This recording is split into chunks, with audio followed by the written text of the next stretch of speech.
we go, and welcome to Girls Run These Worlds and the premiere of a new limited series. I am Anya, my pronouns are she, her, and I'm going to be your storyteller for this game of Into the Black, a Serenity RPG. If you haven't seen the Firefly TV show, think cowboys in space set 500 years in the future and you're dead on the mark. I'd also like to note, just at the top of this first game, that while the show is beloved, the creator is not. And that's all I'm going to say on that matter. So down the line from me, let's have Janie go next. Give us your name, pronouns, and a brief bit about your character, as well as what you're most excited about for the start of this limited series. Hi, I'm Janie. I am she, they pronouns. I'm playing Jude, who is former Alliance, I guess. I don't want to say employee.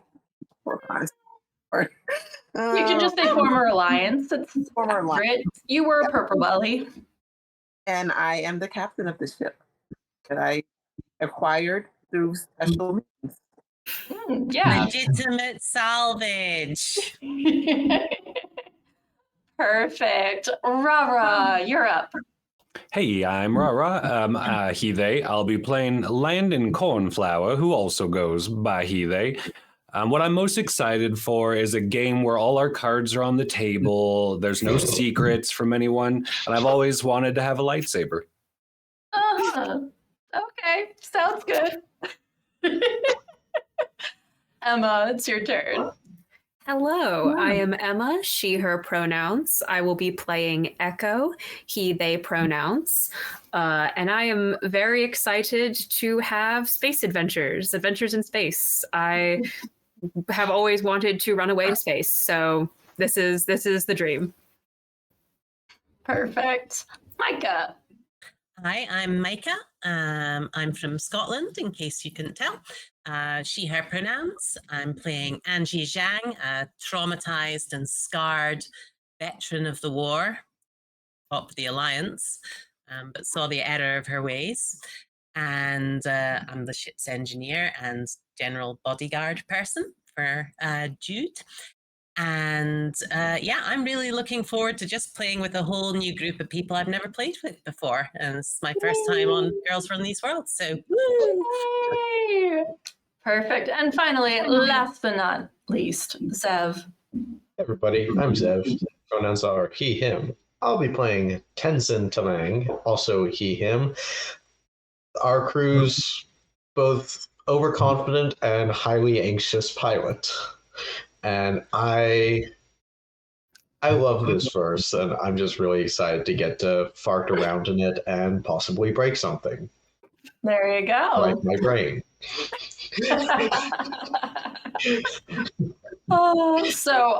Just a little bit about mechanics for those new to the system before we get started. Players roll attribute and skill dice, which can be a D4 and a D8, whatever it is, against an action difficulty, and they are welcome to argue for a different skill or specialty than the one I asked for if they think it's applicable. Additionally, each player gets 6 plot points at the beginning of each session to use or not as they see fit. These can be used to add extra dice to a dice roll or to add to the roll after the fact, although that costs more. And even to request something like a ladder or having prepared for a situation in advance, things like that. And that is a me thing. I don't think that's actually in the system, but I like it.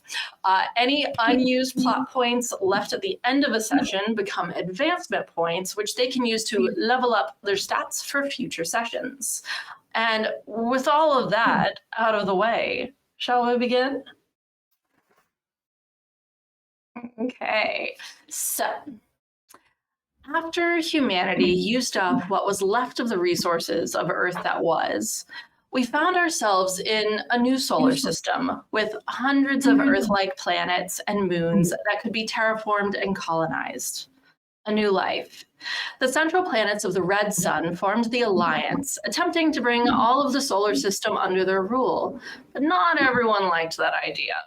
The Independents fought back against the Alliance for 5 long years and lost in what is now known as the Unification War.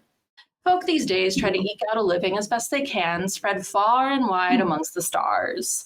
Smugglers and transport ships alike make their way from planet to planet, ferrying along tourists, settlers, cargo, and other less savory goods. Out here in the black, the calm and the silence of the stars can whisk a crew away to planets yet unvisited. We shift now to one such ship, Halo, a Firefly-class Series 3 that's seen some use in its day. It's been a few days since the crew left the planet Gonghe in a hurry. And to start with, surrounded by the hum of the engine room, it is cloying and warm in a way that would make folk uncomfortable, to put it mildly. There's a steady, low thrum to the core of the ship here, a soothing cadence to those who find their calm in it. Gray-green crash mats lie carefully placed on the floor in the raised walkway above the engine, while a glint of light flashes off the visor of a well-worn power suit tucked away in a corner under the engine. Angie, if you could describe yourself and what you are working on with the engine for us, please. So Angie is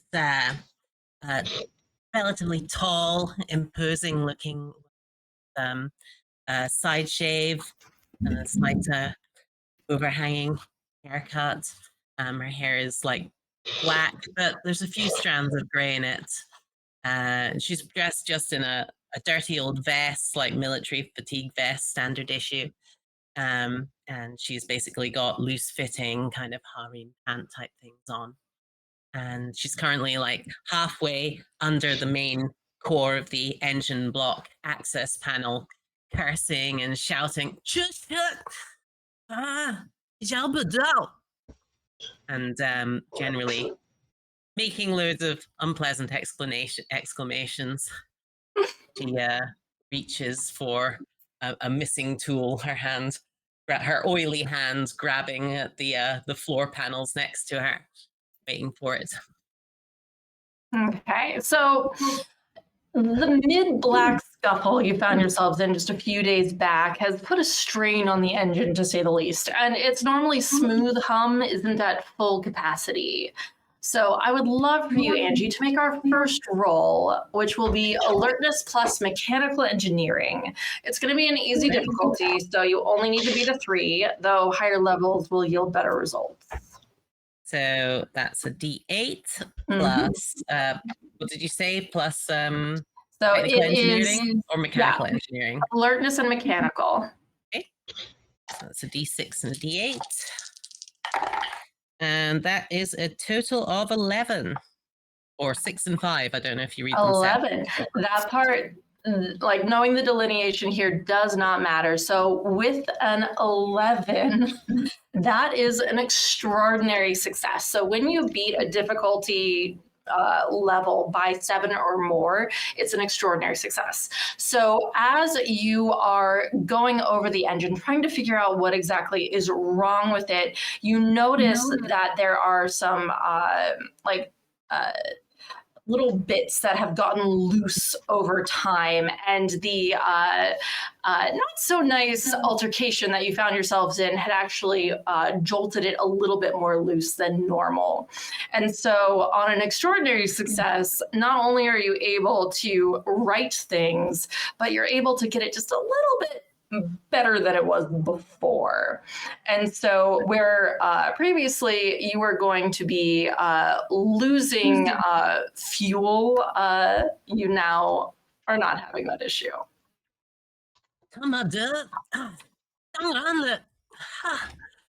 And she pulls herself out, wipes her brow, kind of rubs the oil off her hands on a dirty rag, gives it a kick, kind of disrespectfully.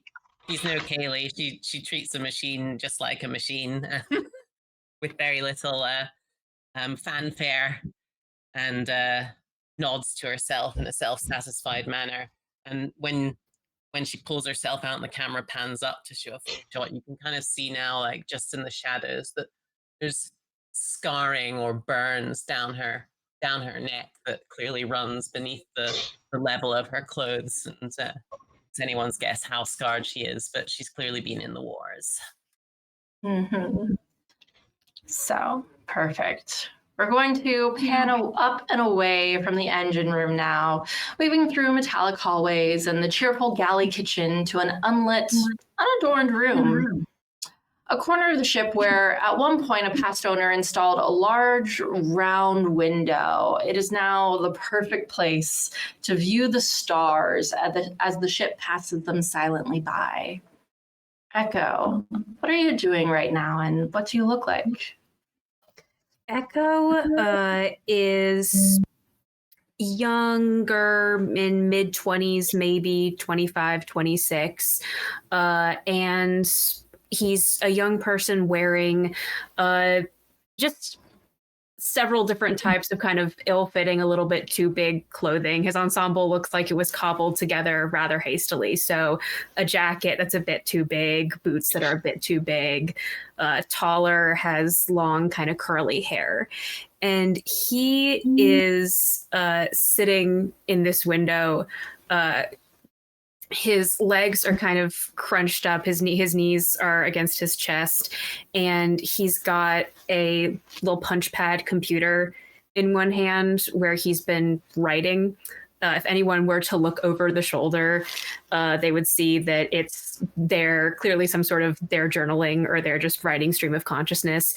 And this has been abandoned for the past couple minutes because Echo's gotten distracted by just staring out the glass, nose kind of pressed right up against the window, and is just drinking in the vastness of space and is oblivious to kind of everything else that may be happening nearby for the moment. So you hear a noise coming from the hallway beyond, and you look up to find Landon. With a somewhat disappointed face, for this was my sanctuary before you showed up here. I'll steady my emotions so I can greet you in hospitality. But what you see is a middle-aged man, thin but not lanky. And where some have that white streak of hair in the front, he has all white hair with a dark black streak beginning. He wears almost like a jumpsuit that looks like it's stained with soot and dark dust around the sleeves and knees, things like that. I see you enjoy the view as well. Yes, it's really rather entrancing. A little out of Beautiful. this world, isn't it? I mean, literally out of. There's so many worlds that I'm probably seeing that. I mean, I can't tell which is which, but it's great. Does it scare you? A lot of people get a little thrown off looking into the darkness of space. That's a good question. I don't know if I've thought of it that way before. I love it. It's like the ocean that all the universe crawled from once it grew legs, and I absolutely adore it. That is a excellent analogy, actually. That's quite scientifically accurate. I respect that. I'm happy to have earned your respect today, my friend. Did I take your spot? Is this? Oh, I no, apologize. I'll Is this your window? just sit down. I'll just sit down kind of nearby. It's just a nice, quiet place. Well, I'm glad I'm not the only one that likes it. Thank you for having me aboard your ship. Oh, it's not mine. No, we're both guests here. I'm happy to see you here. Maybe today I'll be the Echo. You come in, and then I'll come in after you. That's a nice way of thinking of it. I'd like that, I think. Thanks. Put up, opens a book. Echo just kind of watches in surprise, but also delight, and then eventually goes back to quietly journaling on his punch pad. Perfect. Then we shift over to a small room. So small it could honestly be called a closet, fitted into the paneling that almost looks like it's part of the wall when shut. It's one of those many useful nooks one finds in a Firefly-class ship. A simple light fixture hangs from the ceiling, displaying any number of trinkets and baubles that are spread out here in this room. Captain Jude, what do you look like and what are you doing?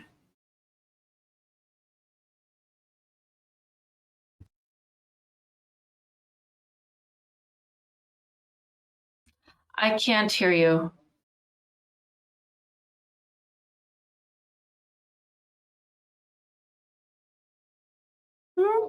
Uh-oh.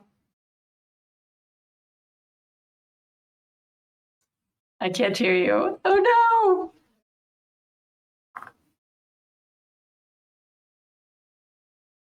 Technology!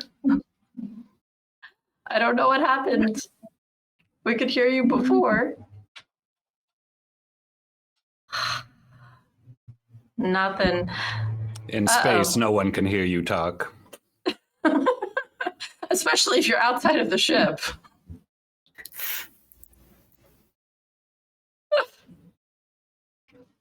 Try leaving and coming back. Did you have a manual setting? Hang on, let's see. Check your mic setting and video, says our lovely director Ryu.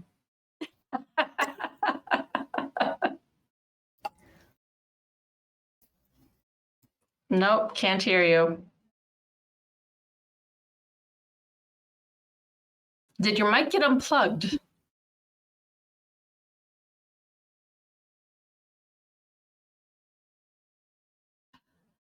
Technology.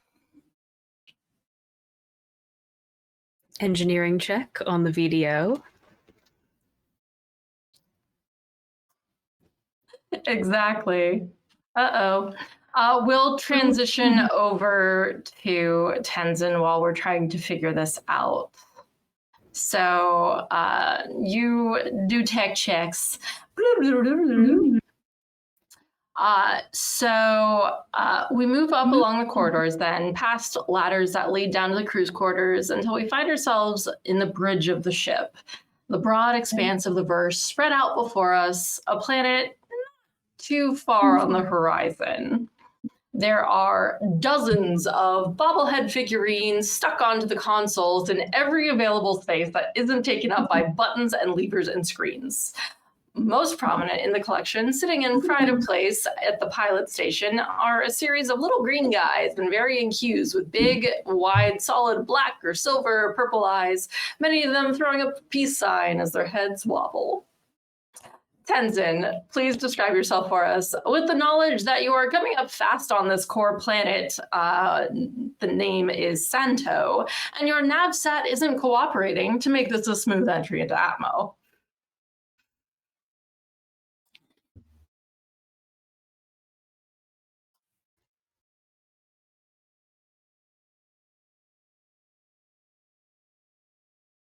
Very lean man of slightly under average height. Shush, everybody. With slightly wild eyes, hair that looks like if he brushed it, it would fall straight and like down past his shoulders, but very much looks like he stuck his hand into an electrical outlet, so it is going in every direction except down. And is currently cursing in a kind of encouraging fashion in Nepali, which I am not even going to try and speak, as he is attempting to do it without the machine because he doesn't need it. He's fine. This is fine. Everything's fine. Why would you ask? Right. Totally. Yeah. And on that note, I would love for you to roll pilot plus agility, adding the ship's agility D8 to the roll because the ship has a character sheet too. This is going to be a hard difficulty roll, so you need to beat an 11. Okay, so that's a D6 plus a D10 plus a D8. Okay. Should be able to manage it. Watch me botch. That is a 15. 15. Those bobbleheads are bobbling pretty ferociously. It's a good thing that you have them like glued down and they were not moving anywhere because they would be flying all over the place right now. But on a 15, you manage confidently with ease. You weren't stressed about this at all because you are overconfident. Not this time. This time I am perfectly confident. My confidence is proportional. Right, totally. I feel like that's what you always say. I'm always right. Except for when you're not. But No, it doesn't then other matter. people were just wrong with their suppositions. It doesn't matter because in this instance, it's no trouble at all for you to easily make your way down. Okay. I mean, a little bit stressful, but Okay. Okay. Easy there. Easy. Yep. Okay. and you break into Admo. Grab the intercom. Told you we'd be fine. Everything's great. How's the engine looking? Summer, what are you doing with my ship? I need to know. Look, everything is fine. Everything is fine. We just broke Atmo. You said that the last time. And the last time everything was fine. We found the secondary buffer panel. We found it. You know I'm right. At least it wasn't the primary buffer panel. Realizes he took his hands off the controls, hangs up, is like, oh. Corrects like the 40 degrees of starboard drift that had come off. Okay, and then let's see if our lovely captain has sound now. Maybe. Yes. Tenzin, mute your mic. Okay, go ahead. So we'll shift back a little bit. You were in this room when suddenly you started to feel shaking. Would you please describe yourselves for us? Jude is kind of a middle-aged woman. She's just got like a outfit on that she just looks like she just grabbed pieces from different places. And right now she is laying back looking at, she's got like things hanging and she's watching them kind of go like wind chimes almost. I want to say they are kind of like found wind chimes and they're making it like this tinkling noise. And she's happy with that. You know, with the ship moving back and forth, that her ship, but she's enjoying the noise her wind chimes makes. Like this maybe happens sometimes. Absolutely. And as you're watching those, you start to almost see ripples in the air, like you can see the air shift as those wind chimes go. It's not a stressful thing, but it just shifts and shimmers a little bit. And then it begins to shake a lot as Tenzin is having he's getting into Admo, but it's not the best.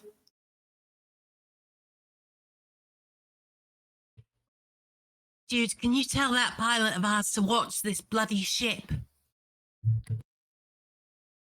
Well, I'm watching it. It's going back and forth. You know what I mean. I suppose, but can I just watch it a little bit longer? Gentema? Fine.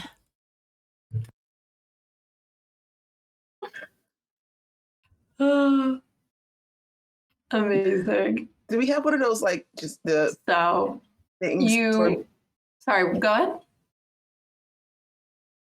where we could, like, I can't think of the right words. It's something that we have now where we can talk over all the rooms at once. The comms. Yeah, like what I used. Yeah. Yep.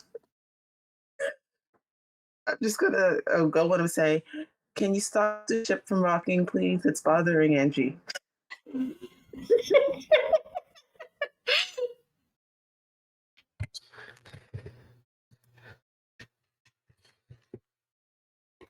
I cannot stop the ship from rocking.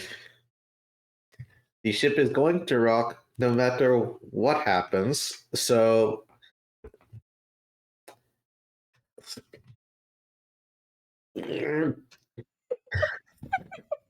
done. I feel like Tenzin does a lot of like shrugs and things that no one can see on the comms. Make it rock less. Does it? As long as Tenzin's hands are on the controls, it rocks less. Every time he's responding to intercom, he's basically gesturing and gesticulating, and the ship will drift, 40 degrees to the port, or 40 degrees to starboard, or its nose will pitch down, or its nose will pitch up. He always corrects it, but there's very much like goes to answer, and it's just like wee. Every time the ship has drifted in a different direction upstairs, Echo has definitely slammed into or away from the window. I was about Just to like- ask how my new friend was Bounced his doing. head off the ceiling once, just like bonk.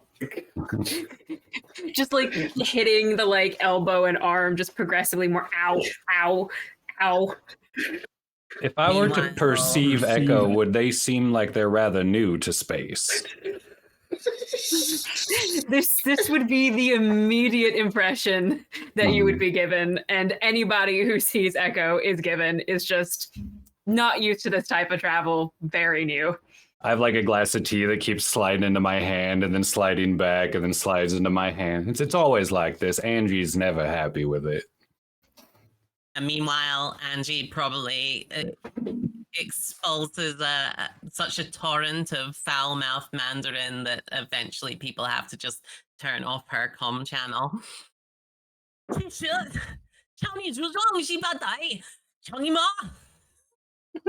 Mute. You know Oh, what, jeez. What Judith's going to do, just try to make it so that you can hear her wind chimes. Just grabs the comm and puts it up to the wind chimes. A single tear falls from Landon's eye, and he shuts his book. I love when the captain Amazing. does that.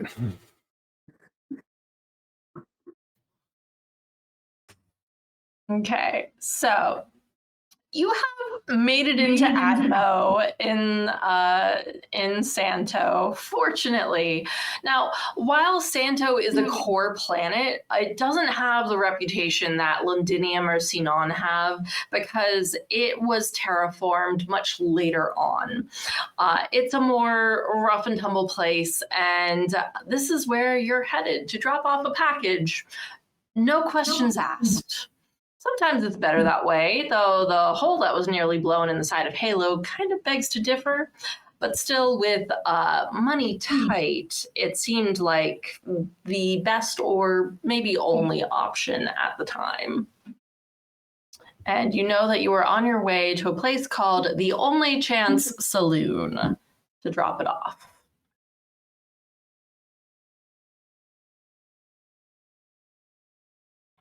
Have you ever been this far out, Echo, or is this new?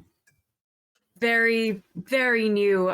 Definitely haven't set foot on this one before. Is this a familiar place to you, or?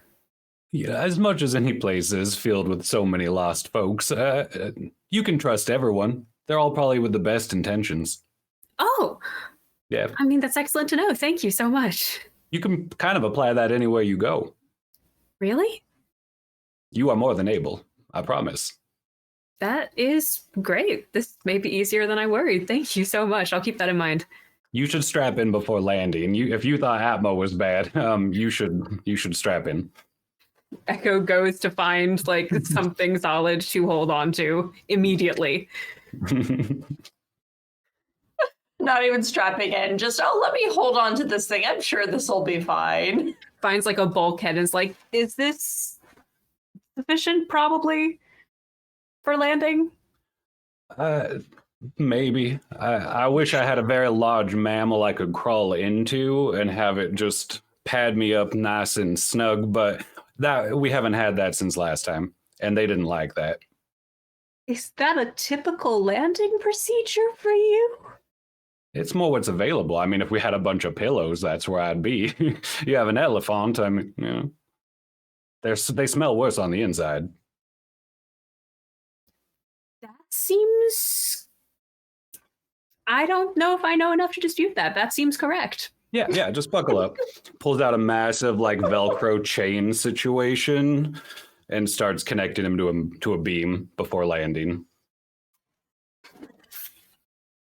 Knowing full well that there are like regular chairs that they could just absolutely attach themselves to, no problem. Just They goes came this into route. my room.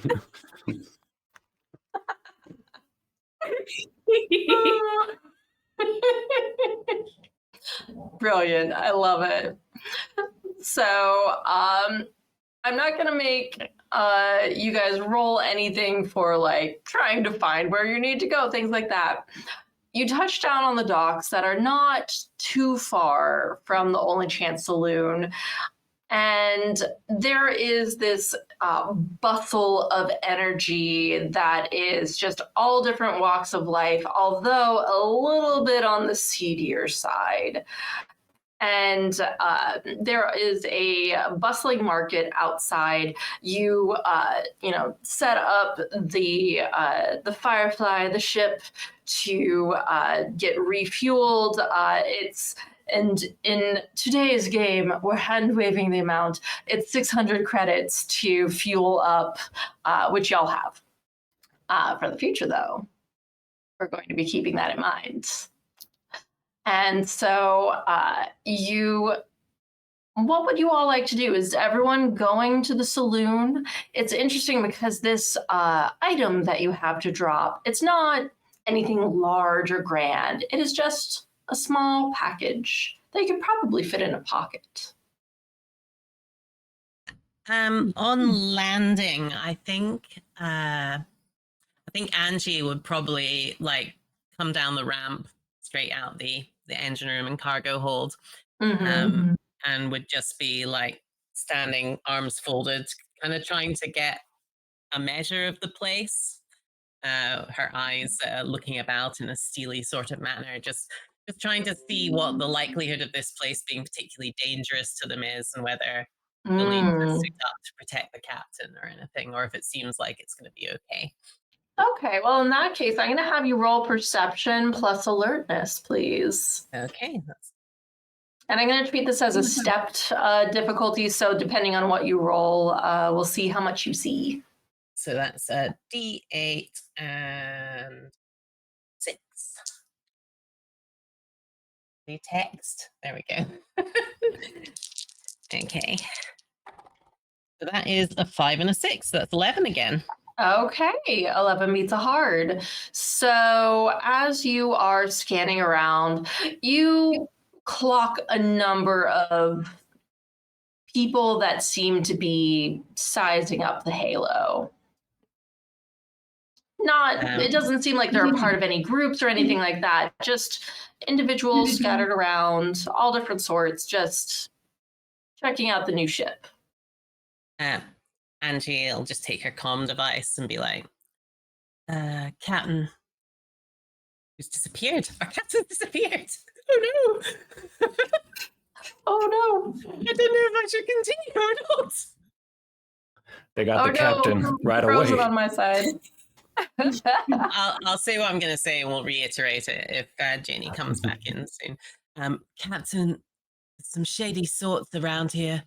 I think I should come with you. I think I should suit up. And if we get our captain back, I will Mm-hmm. repeat that. I'm here, I We'll swear. see. Here. There Did we you catch go. that? Yes, I'm going to I tapped the package. I stuck it in an old bag that's like held together with rope and adhesives. Equivalent of like shoving it in my purse. It's full of stuff. And I decided to, since people are watching us, I put on the first jacket that I could find. And then I just kind of step out to stand beside Angie. Do you think, Captain? Did I suit up? You should. Don't go running off without me. I'm going to go back in, going to trudge heavily along the deck plating, making a lot of noise. I don't know if I'll pass the little alcovey bit where Echo is strapped in currently. But if I do, I'll like glance at him and raise an eyebrow and a sort of curt little nod. You all right? Echo kind of extricates himself from wherever he's been thrown during the landing. Just a little bruised, but that's nobody's fault but my own and the air currents, I guess. Is it always like Okay. this? Okay, you can blame Tenzin. It's a total. Anyway, there's some dodgy sorts looking out all around, so watch yourself. Oh, okay. Echo kind of glancing between Landon and Angie, slightly confused for a moment, and then just, do you need any help with whatever the ship's business is, or I could just stay here? I could come with you. I don't know how much use my particular areas of expertise are, but what can I do to aid? I don't know what your expertise are, but look, just don't get under our feet and we should be all right. And watch your back. All right. Thank you. But we'll do. Before you even say goodbye, Angie has strode off, and yeah, a few minutes later she'll come back fully kitted out in this old power armor. It looks like it might have had some traces of purple here and there on it, but it's been scoured clean with like a sander or something, a blast sander or something at some point. So it's mostly just tinted grey metal. And she just plunks down the ramp with a bsh, bsh, bsh, bsh, back to where Jude is and just nods, ready to go. Landon is also strapped up with kind of a Johnny Appleseed satchel. Never had any purple on it, but he also stands out by Angie and nods like, we're ready. We're ready. He'll tag along. I'd say he has his own personal business and almost anywhere they go, but that's almost if he runs into it. He's just happy to be here.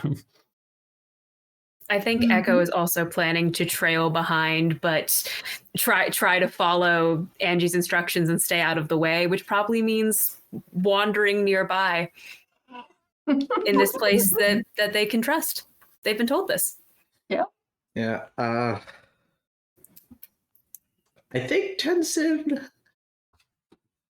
might want to get drunk. So if he's coming along in the hopes that he can cage drinks off of someone or that the drinks are cheap. Well, you do know that they're going to a saloon. Yep. So His only concession to going outside where there are other people, there is no brushing of the hair. It is still a wild shock. He has put on a vest that's kind of like a kind of cowboy Wild West vest, but it has very clearly been made from like 6 different vests. none of which were the same color or pattern or material. So it's a little just like, okay, honey, you're trying.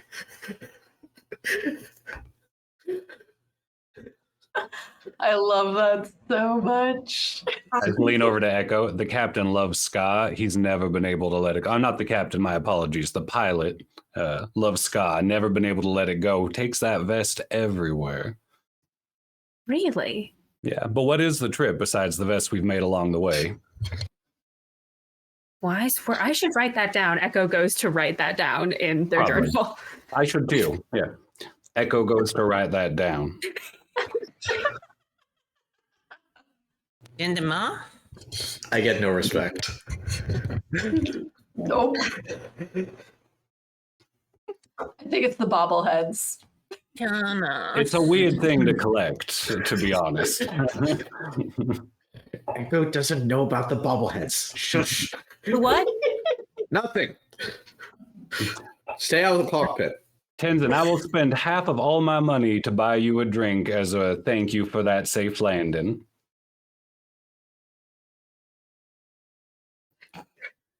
Thank you, I think is how it's pronounced out here. Tenzin, I'll spend all of my money for you to get rid of that creepy collection of bobbleheads.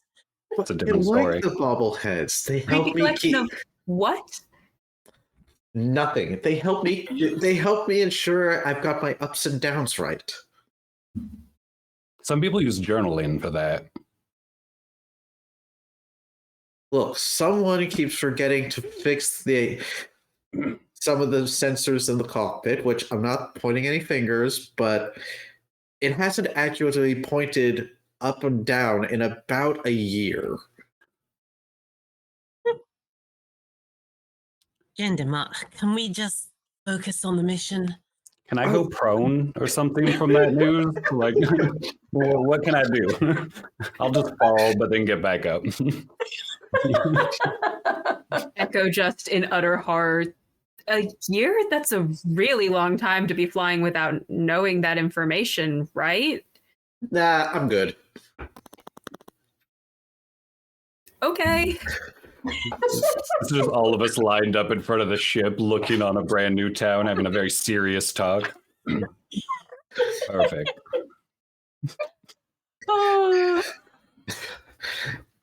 Locks the ship behind us. Just like beep beep. Did anyone grab the parcel that can fit in a standard size pocket?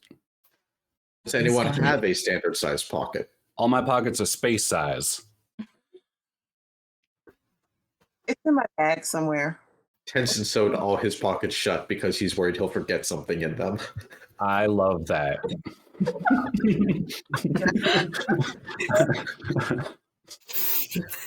I hold my bag up, it's in here. And you can just see it's full of stuff, just like random things. So we all huddle around the captain as we walk down the street, like forming this weird circle. Totally not looking suspicious at all. I think we're blending in pretty well, right? See, Echo, this is why you don't have to be suspicious. We are the weirdest ones here. That's a really good point, honestly. Yeah. They're more scared of us than you are of them. We're not blending in, we're standing out like stars. That seems like it applies more to snakes, though. Tenzin kind of raised his hand from the back of the group. I'm scared of everyone. Just believe in your vest. We're almost there. Maybe I should have stayed with the ship. It's locked, so you couldn't forget anything. Come on, I'll buy you a drink. How are you gonna buy me? I have 2 credits. Do they have 1 credit drinks? Yes. I'm not sure I want that drink. That's probably water. So one thing that y'all should know, because the money system in this is all over the place, but 1 credit is like $25. Oh, okay. So it's actually a decent amount of money. So it's $25 water. Exactly. Someone help me budget. My economy is dying. Oh, my cheeks, they hurt. $600 fuel, $25 no, it would be much more than $600 with that conversion. Yes. 600 times $25 fuel, $25 water. The budget is Mhm. perfect. There are no Yes. notes. There you go. Buy avocado toast and you'll be fine. It's What's- safe to say a credit can buy a round of drinks. So my definitely not Netflix. Are we getting any very overly noticeable vibes from anyone as we walk through That is a town? good Are we question. being Are we? followed, trailed? Oh, for that, I'm going to have you roll. Honestly, so perception and alertness is a very common one to roll, just so you're Mhm. aware of this. Please roll this for me. Because you're the one who asked. Yes. And I would almost argue for moving undetected covertly, but we were all surrounding the captain who was holding up the bag, so I don't think that's working. No. Yeah. So perception plus alertness, you said? That would be... I rolled 2d6 and I rolled a 3 together. I mean, at least it wasn't a botch. One can hope. Which, for those watching, a botch is rolling all ones. It doesn't matter if you roll 1 die, 2, 3. If they're ones, then it's a botch. 3, you aren't getting any weird looks. Like, people look at y'all kind of oddly any planet that you go to. It seems like the same general vibe that you're used to getting. I told you, Echo. No need to worry. Seems pretty chill. Seems really nice. There's always a potential need to worry.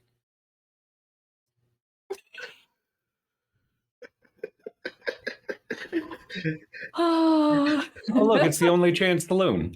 I've heard of this place. Let's hope the name Exactly. isn't symbolic. Well, the saloon, as you make your way in, is filled with rough-looking types, many gathered around hollow billiards tables or having a drink at one of the scattered tables around the cramped room. And if you recognize this description at all, yes, it is from the show. So as you are looking around, I'm going to say Tenzin and Angie, because you are kind of the most suspicious of the lot. I would like for you guys to roll alertness and perception now. Okay, so question. If I have a specialty, do I roll that dice instead of the perception dice, or do I roll that as So- well? You roll that instead of the skill, you roll the specialty. So if you have a D8, a D10, whatever, if it is Okay. relevant, then you can roll that instead. Okay, I've got 2 dice. They're both lucky numbers. I see nothing going wrong here. Oh, okay, that is a 11. 11, okay. And Angie? This time I only got a 6, so I think I'm mostly focusing more on Jude and making sure that same. Mhm. Yeah. So scanning around, I mean, general rough and tumble types, basically. Tenzin, you notice that off in a corner of the room, there's a rather tall figure. Impossible to tell gender, anything like that, but they're wearing a very strange-looking bowler hat that has a little feather sticking out of it. And as you all entered, their fingers tensed a little bit and relaxed. Just kind of sidle over anxiously to the captain, just poke on the shoulder. Hey, Skip. Are you a bird today? Skip. Hey. How do we know who we're giving this thing to?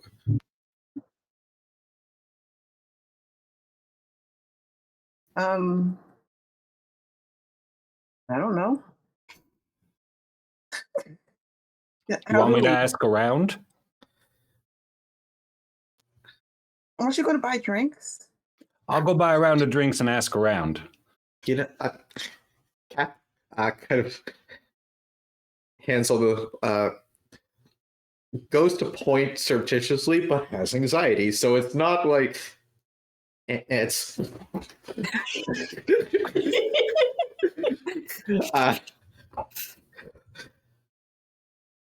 That person is happy to see us, or angry. I can't tell. Maybe they want to punch someone. I hope it's not me. Wait, what's punching today though, right? I mean, I don't think today is punching day, but any day is technically punching day when you bring Jang along on an outing. No offense. Every day's punching day. Exactly. But yes, that guy. And pointing out bowler hat feather dude. Person, yes. Yes.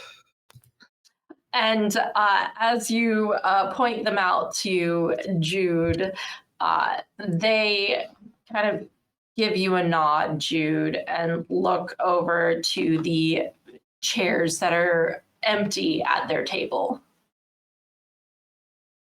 Oh, that's not suspicious at all. I'm gonna go get drunk, and leaves to go to the bar. Just nope.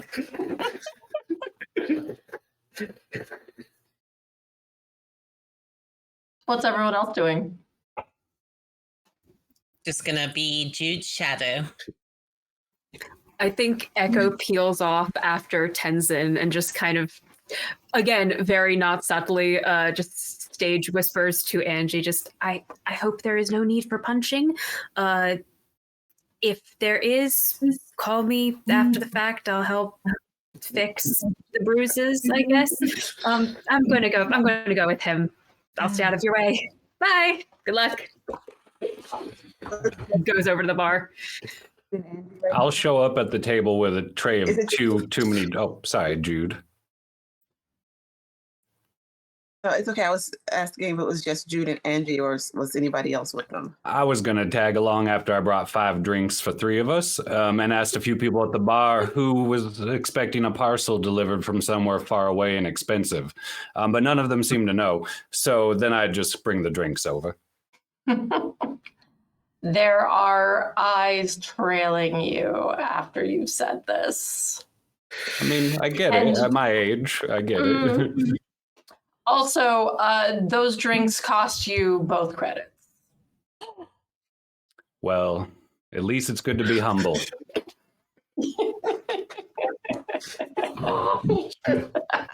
You okay there? Oh, that hurt. But since Echo and Tenzin have left, I guess I'll offer 2 of the drinks to our fine newspaper delivery friends that are sitting down with us. They have little Newsies hats, correct? They're wearing a bowler hat. It's just one person. That's different. That's more ominous of a delivery boy. And they once again gesture at the chairs. Please sit. You've come a long way. Actually, the walk wasn't that far. No, but the journey was. So you're Well, I a mean, poet. It's the journey that we were on already. So I don't know what you mean. You come to deliver a parcel for me. Yeah, probably. Did you? I mean, I think you have to pay for it. Well, very well done. The boss will be most pleased. Your credits as promised. And they just slide an envelope across the table and give you a tight smile. Is there more than 2 credits in that? And there's a substantial amount. Well worth the journey at the very least. This is the point where you check it, Jude. Oh, right. And then I'm like, actually, I will check it. You check the envelope, and there's a good 1,200 credits in there. Was that the agreed upon? You don't know. And she just folds her arms, peering over and looking at the money in the envelope, and just purses her lips and nods as though it's acceptable. But only Jude will know.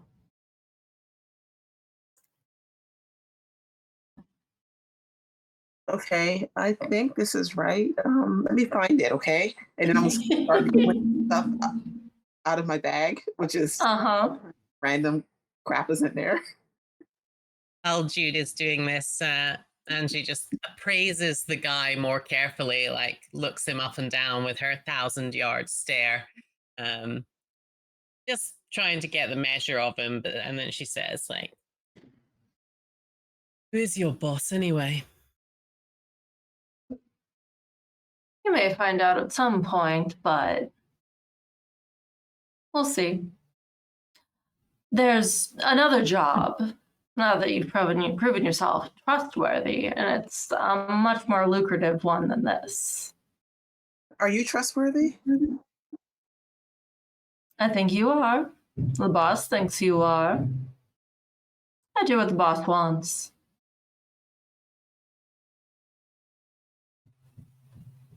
I'm going to choose to not deduce him right then and just go with that just fine.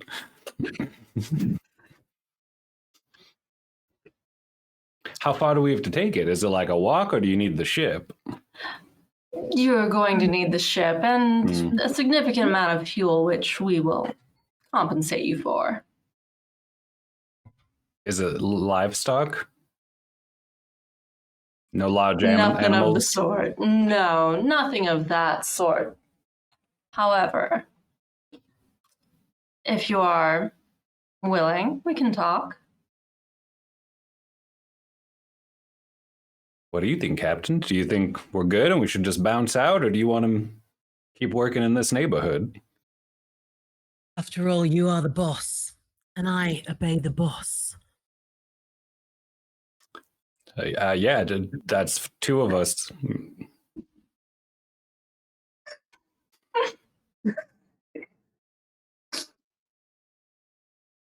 What did you say again? I was looking for the parcel. I think the captain's thrilled to take this opportunity, especially that you're paying for gas.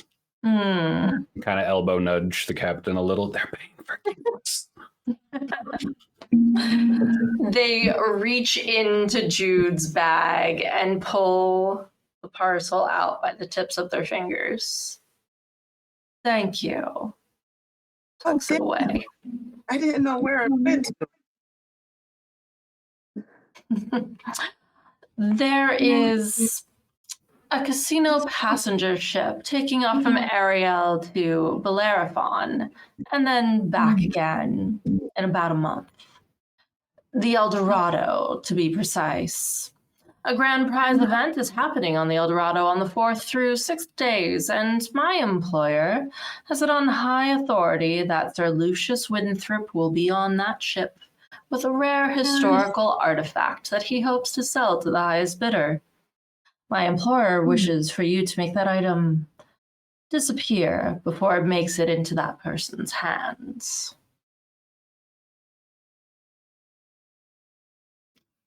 Sounds straightforward enough.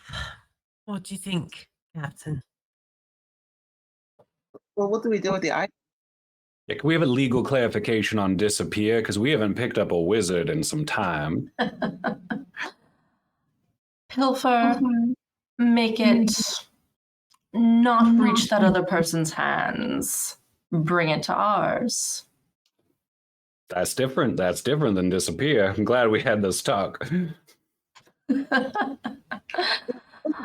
was going to put it on my shelf. Does it bobble? It does not. That's probably for the best. They kind of give you a look like they're trying to figure out what you're talking about, but just shrug it off. Ask. What do you think, Captain? It sounds pretty good. And Andrew seems fine. Security okays the deal. We're almost out of gas. You'll get gas. You're fueling up right now. Mm-hmm. But they'll pay for gas for this job too, so that keeps us going for a couple more weeks, probably. We do need the credit, Captain. Are you paying for the gas we're putting in right now? We had that covered. They're I paying know. for next For it. gas. But are you paying for it? Because we have to take the gas to get here. So you should pay for that too. That wasn't a part of your arrangement for this. And they pat their pocket. But Can for I the bat my future- eyes at him and try to persuade him with my allure? So I'm gonna say you can try to influence, but Mhm. they don't seem like the sort of person who really cares much for allure. That's fine. That's fine. So influence or persuasion? Yeah, I would say you can make an argument for either one, Mhm, and it's mhm. going to be combined with willpower. This Oh, is that's going to be a beautiful. hard difficulty. I would love to attempt to persuade Mhm. using smooth words and a fine smile. I was going to ask for intimidation, but I want to see how this works. Well, I have a D12 to willpower and a D8 for persuasion. So that's 18. Holy moly. That is an extraordinary success. That's why I bathe under the stars. They give you a look, kind of the tiniest of shrugs, pull out another envelope and slide it over. Thank you for gassing me up, sir. If you say so. That's not what I would call it, but we trust that you can do the job and do it well, discreetly. You get caught and, well, you don't know our names. Do we know your names? Smart. Well, Captain Jude and Jizang, we don't know their names, so I guess we'll find a head out. Well, do you want to know what you're taking? Oh, well, That we already might got be this helpful. money. I want to know. It is a relatively easily concealable trinket of vast worth. A small amber statuette of twin figures, one holding a sword and the other a telescope. They were figures of some renown on Earth that was, although their names are now lost to time. You will be paid an extra 3,000 credits upon delivery of the statuette to Persephone. Wait, you want us to go back to the core? You're already in the core, aren't you? Some places are more core than others. Like Pittsburgh.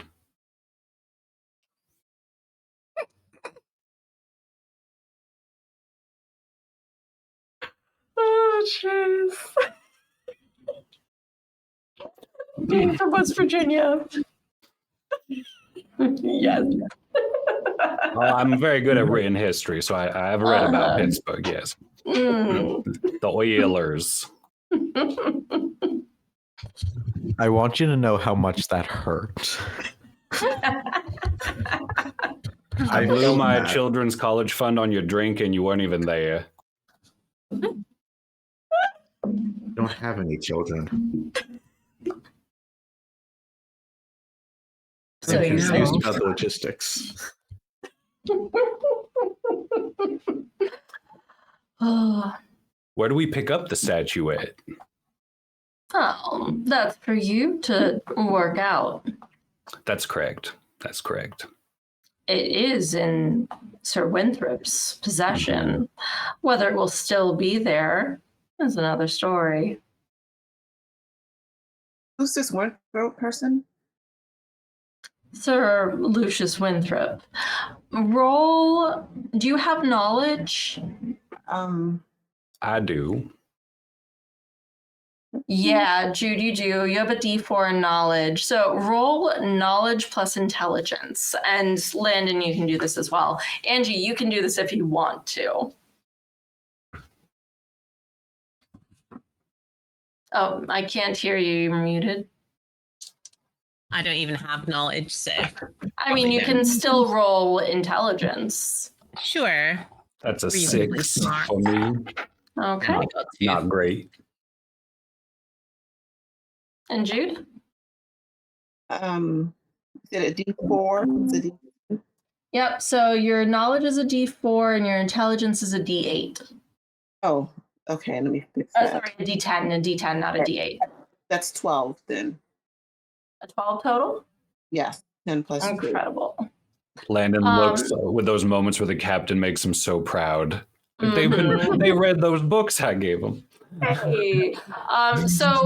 Because this is a relatively new system for a lot of you, Landon, if you want to, you rolled a 6. You can spend a plot point. When you spend plot points after the fact, it is 1 point per. So, like, you have a 6, you can bring it up to a 7 with 1 plot point. If you had rolled a 5, you could spend 2 plot points to bring it up to a 7, etc. When you spend plot points before a roll, you're adding dice to the roll. So a D2, a D4, a D6, and so on. Good to know. Yeah. So if you want to, you can spend a plot point now and bring that up to a 7, or you can just be happy with your 6. Oh, I'll be happy just basking in my captain's wisdom. Okay. So in that case, you, Jude, Captain Jude, you don't know exactly where you have this information from just because of your particular background, but you've heard that name before. You know that he's a politician on Thenon. That is standard knowledge for a lot of people, although people who live on the rim, for example, why would they care about who the politicians are on another planet? Doesn't matter to them. But that name sticks in your mind. In the back there, like there's something that is not quite connecting.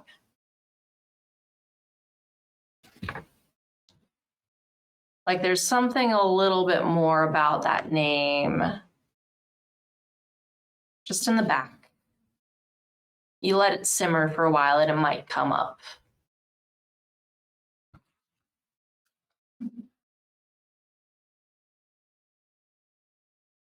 So, what aren't you telling us?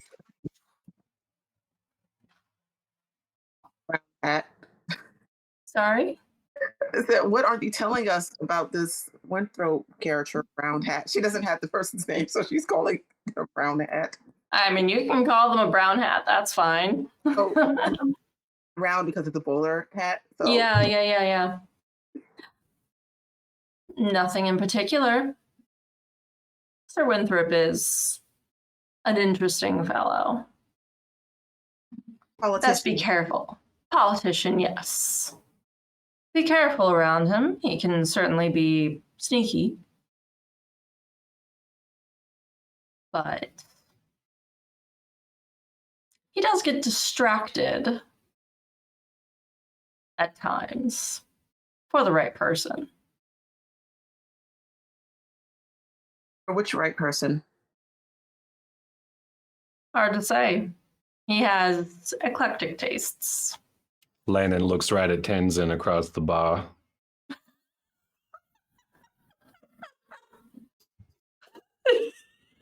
And Tenzin is absolutely not part of this conversation. Tenzin's got no idea what's going on. He's getting drunk. Mhm. Capital D.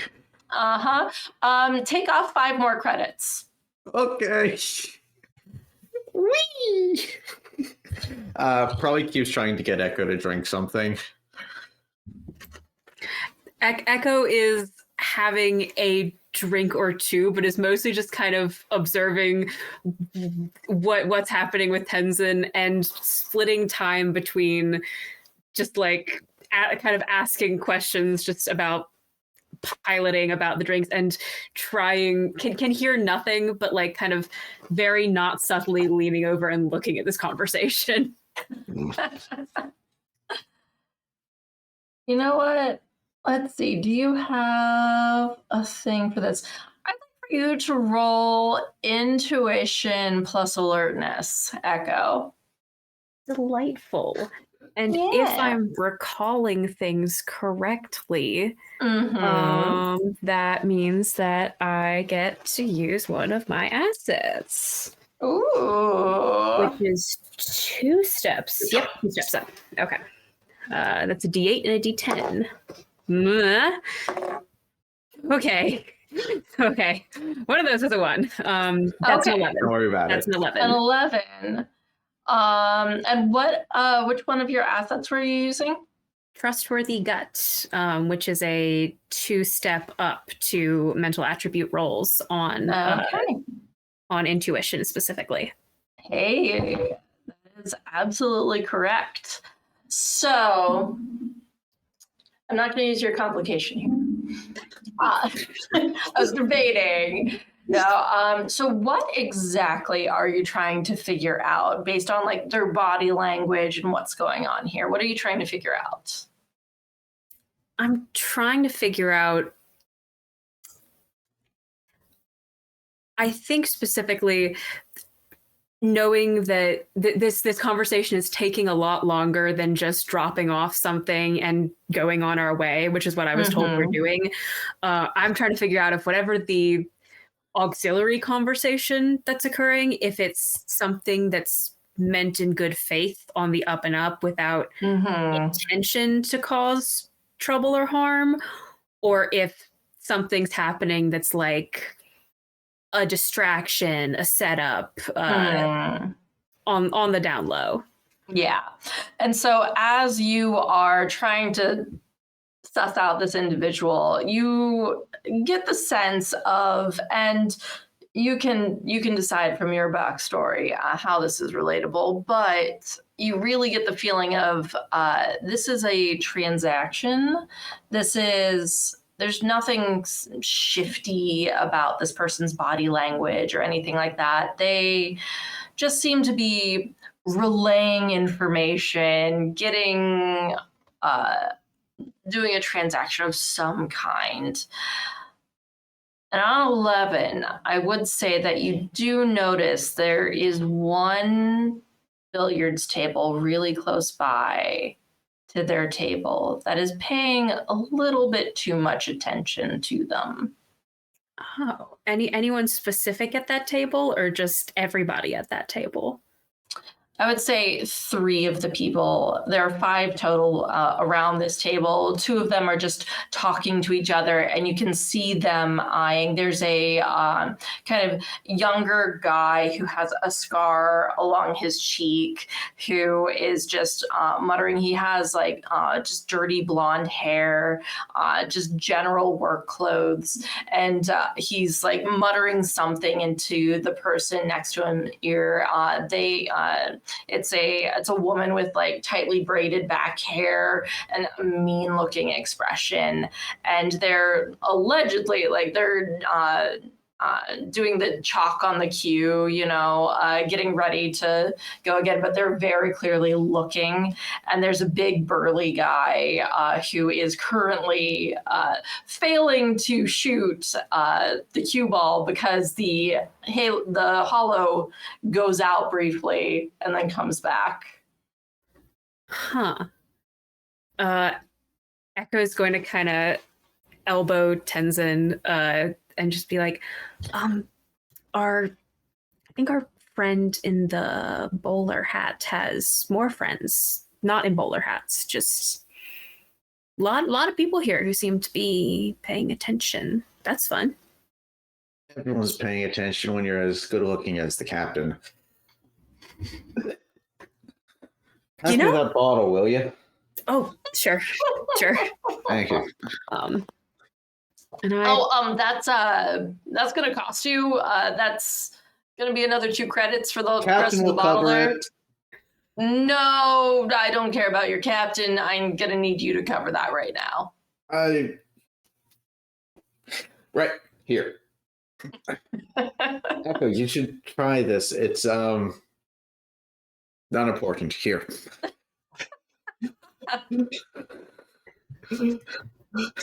You start to get the sense that maybe Tenzin should not be the one to fly the ship away from this planet. that seems smart. Maybe we take a little break before we head out. Let you get some rest. You think this isn't restful? I'll tell you something about resting. It's what was I saying? From a purely medical standpoint, no, it's not. I just yeah, maybe you could maybe we take a couple hours before we leave, and you can tell me what bobbleheads are and why you have so many of them. Hey, didn't I just have a bottle here? Like, I pushed it kind of further down the counter. Sorry.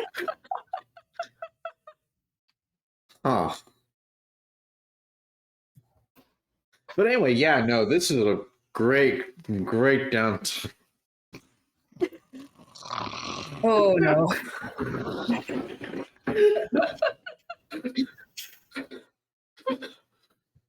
And shifting back over to this table with Angie, Landon, and Hey Jude.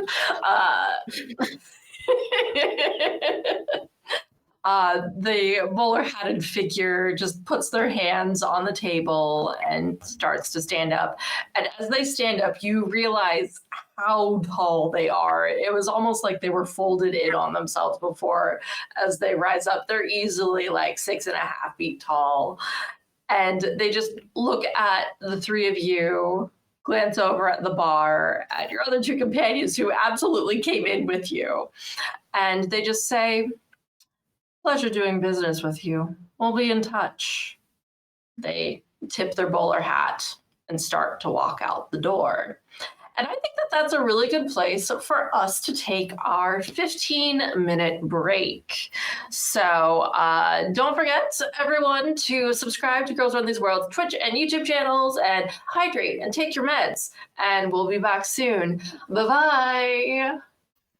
Wait.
welcome back to this first premiere session of Into the Black on Girls Run These Worlds. Yay! The crew just dropped off a mysterious package that they don't know what was in it to a mysterious person whose name they don't know. But they got paid for it, and that was the important thing. And our lovely Echo, who is relatively new to the crew, noticed that there were some strange figures over at the Hollow Billiards that were, oh, there's a doorbell.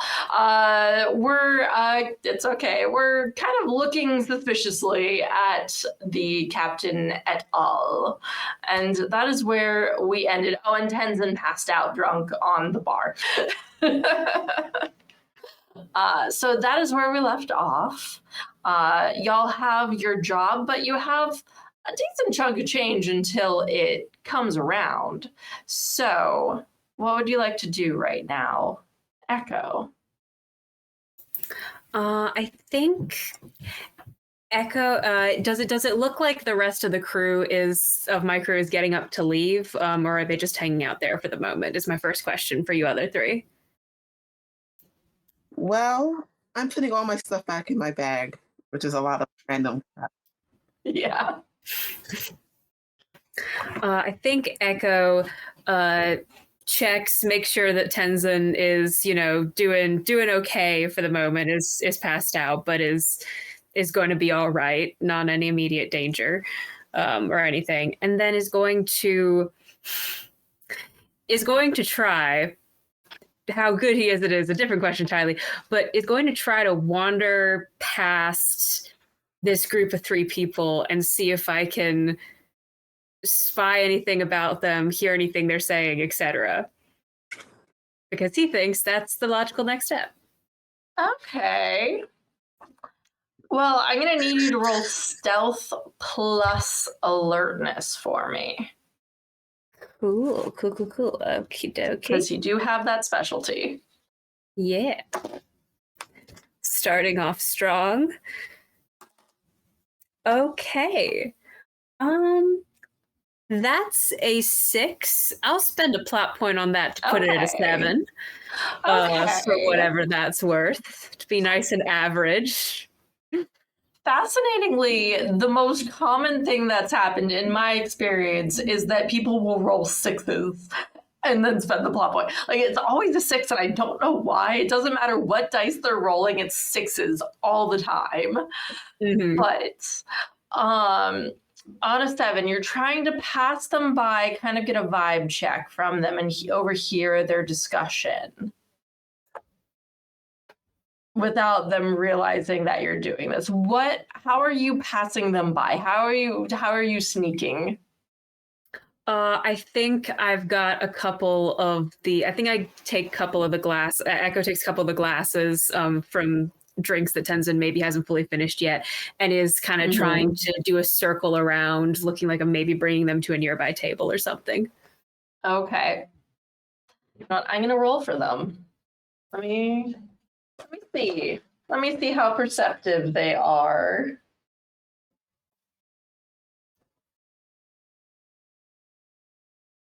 Let's see, that's a D8. I get to roll my potion dice. They're so pretty. They're so pretty. Literally just this. Cool. It only would have worked if I had maxed out that die because it was a D8. And I rolled for the group of them, they don't seem to notice you. As they are like in mid-discussion, you hear this dirty blonde-haired guy with the scar. He's whispering in this woman's ear, "I saw money change hands. We could get that. You know what it costs to get off of this place? The sooner we can find a boat, the sooner we can leave." Interesting. Okay. So maybe they're not with our friends. I'll off of that complete my circuit and kind of slide into if our friend in the bowler hat has gotten up and left. Yeah, they're gone now. I'll slide into the absent seat, and Echo just kind of steeples their hands and leans forward and goes, hi, everybody. I hope that went well. Tenzin has had a little bit too much to drink, maybe. Also, somebody might be planning to rob us. Unclear. Someone's usually planning to rob us.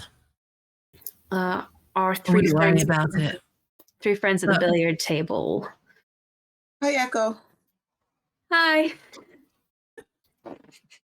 Angie Seems like Angie's always here making sure we're okay. Just wanted to and she bring kind of them. like looks aside, like vaguely embarrassed.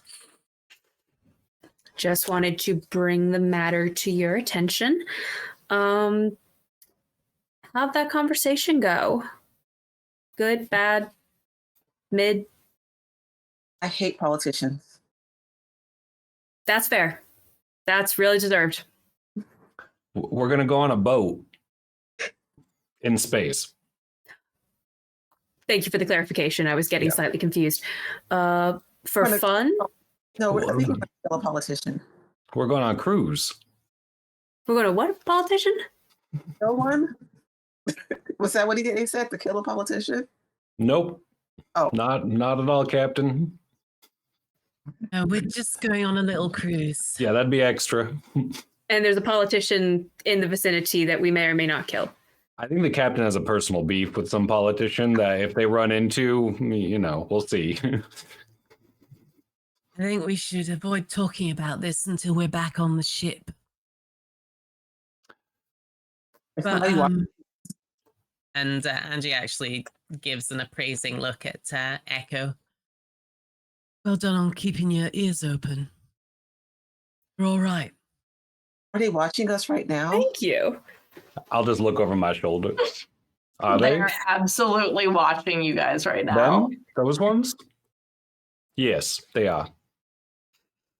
Angie's just going to glower at them as if challenging them to even try anything. No, you smile at them. They're our audience. Echo's like leaning out from behind Angie, just kind of grinning awkwardly. Angie tries to smile, but it comes more across like a grimace. I love that Jude is the one with intimidating manner. I just want to point that out. Actually, you know what, Jude? I feel like with your bizarre desire to smile at them, I want you to roll to intimidate. This is going to be I know that this isn't going to quite make sense. Let me look at your intimidating manner. So it's going to be a +2 step attribute to willpower. So that means that instead of your willpower being a D6, it gets bumped up 2 dice. So it's going to be a D10. Okay. And you don't really have anything that fits with it, so it's just going to be willpower. Use a story point. Yeah, you can use a plot point. That would bring it. So with that, if you spend a plot point, you will add a D2 to your roll. If you spend 2 plot points, it adds a D4. Okay, I'll spend 2. Okay. Yep, so roll a D10 plus a D4 then. Okay. Give me a good roll, please. I got an 8.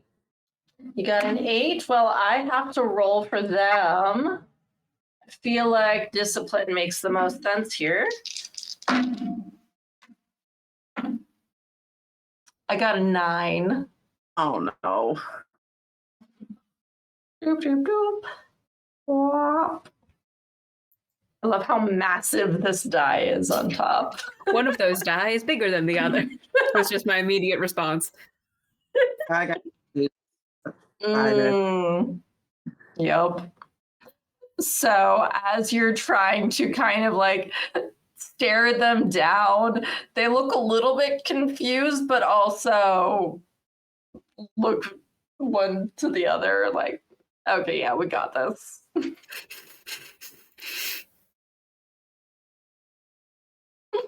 So, Captain, if we wander out to do shopping, anything like that, are we just meeting back at the ship this evening? Is that the plan? Yeah, that's the plan. I might go look at the churches and things, just see how they do it out here. But you all have fun. I'm going to go step over Tenzin, but I'll crouch down to put I'll pull 1 credit out of the gas envelope that nobody knows how much is in and just set it on his body for any sort of cleanup, and then go on out. Landon, Angie calls after. Don't go on your own. Oh, I never am. Just shakes her head. I am concerned because Landon is the one with the gas money. Remove the threat.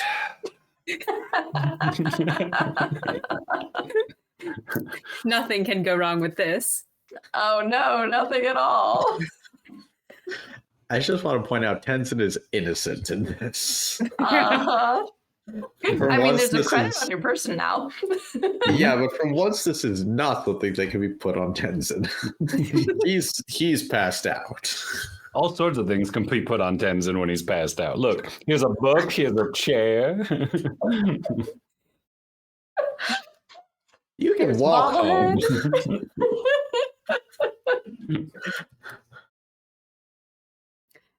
Echo's going to see the the back and forth, increasingly intense stare off that's starting to happen with Angie and Jude and these other people. And it's going to also start to kind of not go out, but sort of head away towards Tenzin, is kind of just retreating into a corner in case this is about to get interesting.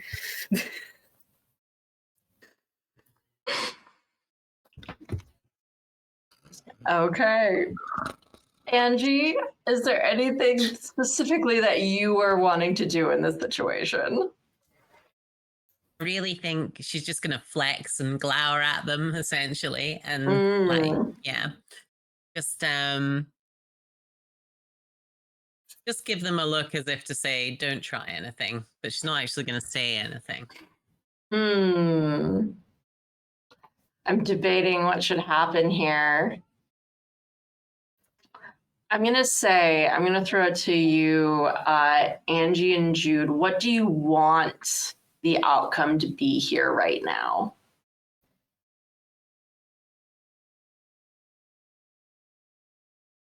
I mean, ideally, they leave us alone with our money. If they do try to rob us, then I will be not nice to them, and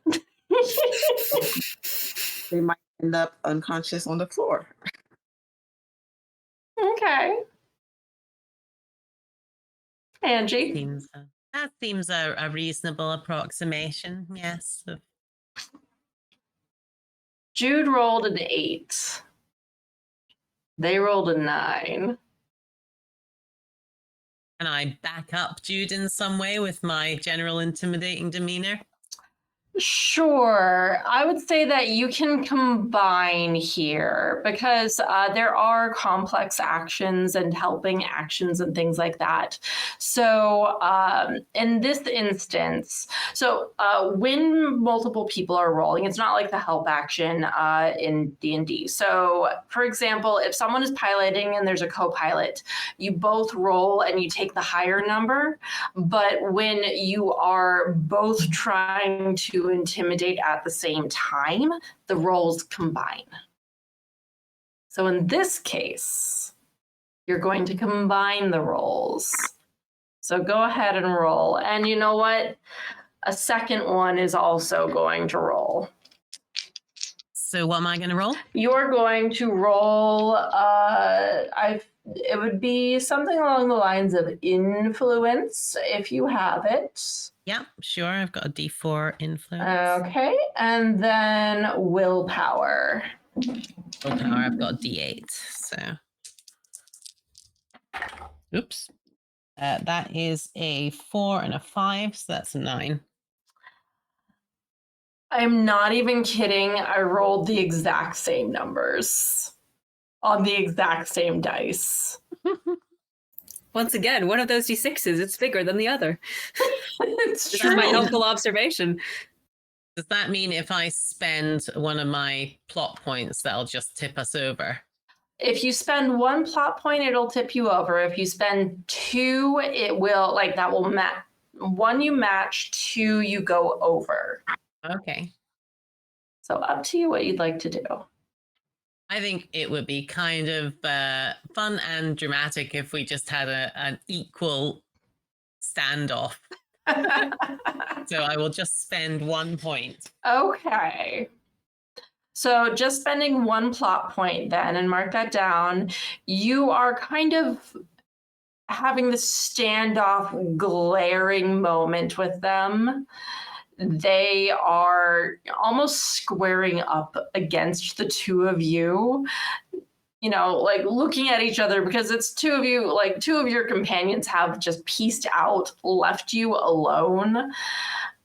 But then they start to get to notice the look in Jude's eyes, the look in your eyes, and they start to rethink what they were going to do. They look at one another and turn, giving one long last look at the 2 of you, and go back to their game. That's what I thought. That's always fun, Angie. Come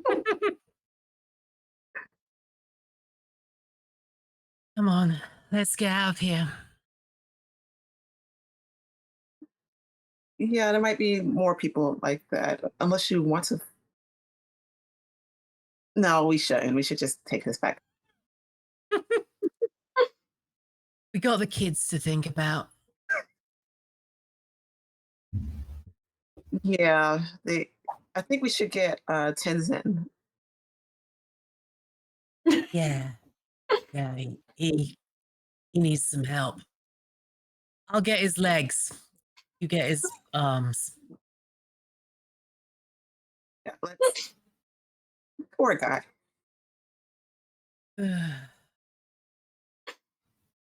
What a little bit too hard. Tenzin, do you wake up at all to them like carrying you? Is there something you would like me to roll to see if I wake up? Sure. You know what? Let's see. Let's see. Why not? Let's have you roll things. I feel like, wow, my printer just went crazy with this one. I feel like you could do an argument for either perception or discipline, not concentration. You're passed out. I'll take perception. Okay, perception and vitality, because you've been drinking. Okay. Watch this. It's gonna be great. You're gonna need to beat an average. 7. That is exactly an average. Amazing. So as you are starting to carry Tenzin away, he starts to wake up. What? Hey. Who is it? Oh. Hi. Hi. In You your were, mother. Did I run out of credit? I think Yeah. so. Is my tab paid? Did you find my bottle? Okay. I don't know what it was, but it tasted really good. Okay, stand up. I'll take your tab. What? Oh, okay.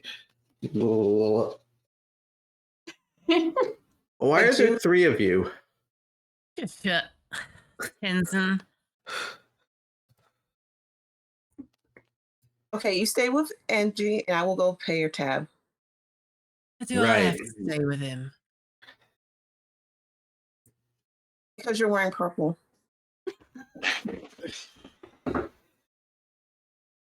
Mostly got rid of it. Just kind of dropped into Nepali for a second. Just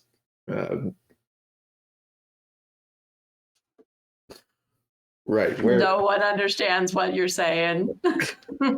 Yeah, it's very much just like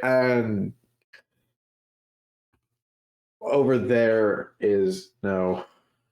You know, you smell like the inside of a men's room, right? Did I? And very just like no shame looks down to make sure he didn't wet himself. No, that's not nice. That's. Are the lights really bright in here, or is that just me? Yeah, that's the sun. Oh. What time is it? Past your bedtime. 3 PM. You know, I was having the most amazing dream. I was back in the Flying Alamo, and we were starts to kind of doze off on his feet. And just falls against Angie and starts snoring. Yana.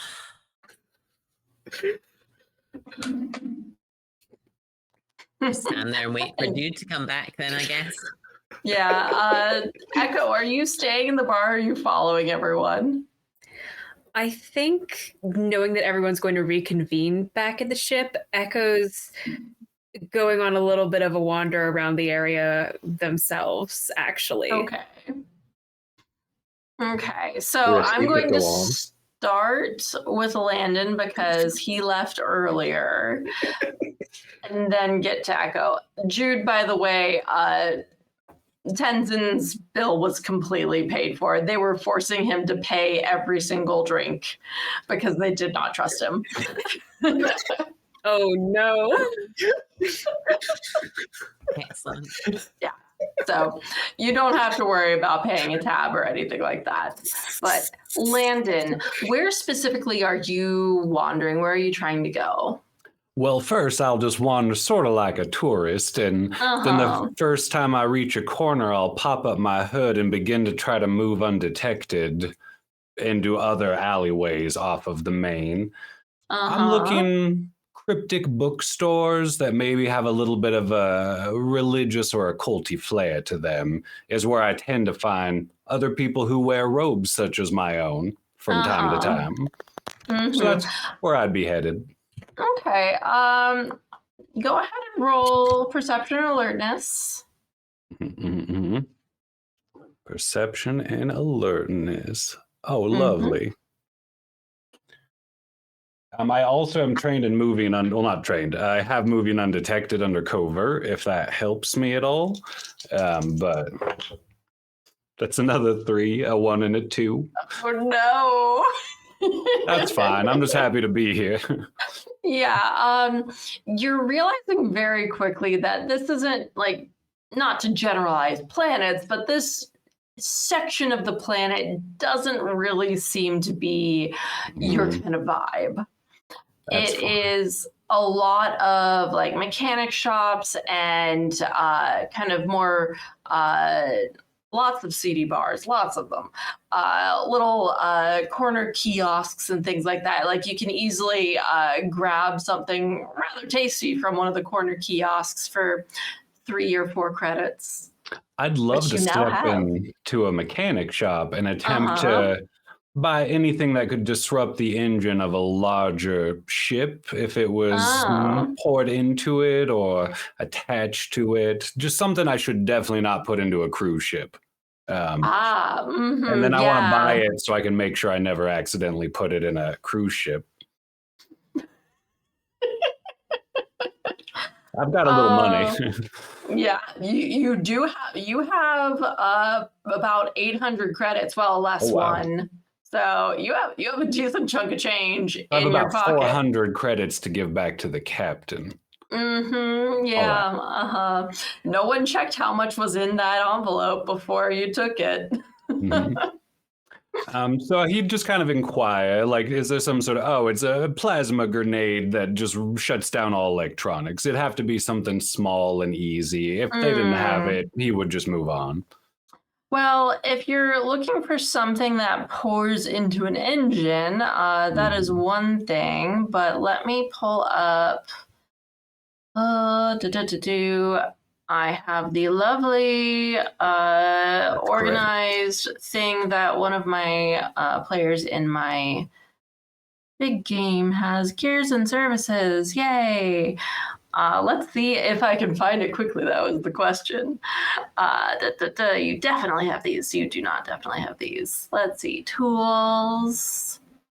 Good and supplies. I didn't mean to make you look stuff up. I apologize. No, you're totally fine. There is actually a thing for this. By the way, if you wanted to grab like a fresh apple, it would have been a credit to grab that from a kiosk. I'm going to put it on the list. Which is a rarity out in the black. So it's always really nice when you get to do that in the core.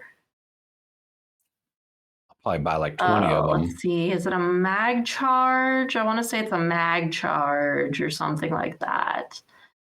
Guns. It's organized, but organized chaos. Mag charge sounds correct. Mag charge sounds correct to me. There we go. EMP is mag charge. Short range electromagnetic pulse charge about the size of a large battery, unless the electrical equipment is hardened against EMP waves, which is extremely difficult, if not impossible. All electrical equipment in the 10-foot affected radius will short out and stop working until repaired. Most ships possess enough redundancies so that one of these will not cause fatal problems, but using them aboard a space vessel or atmospheric craft is not advised. So if you, for example, bought 6 or 7 of these, spread them out along the ship, might be more likely. How much are these each? I'd rather buy a lot of them so no one else accidentally purchases them and makes a situation.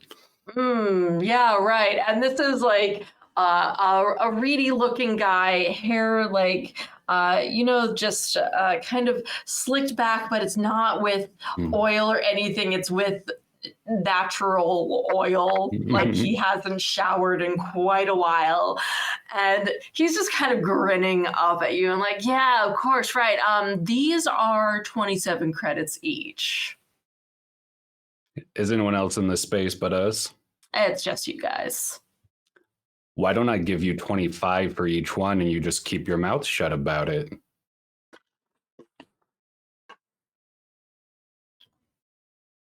Interesting. I thought so too. I'm going to say I need you to roll persuasion. That's the wrong one. Persuasion plus willpower. Gorgeous. So that is a D8 and a D12. And I'm going to give you a plot point for free to spend on that. Add a D2 to it. A D2. Oh, that's yes. Yeah. Those exist. Yes, they do. Wait, I'll show you mine later.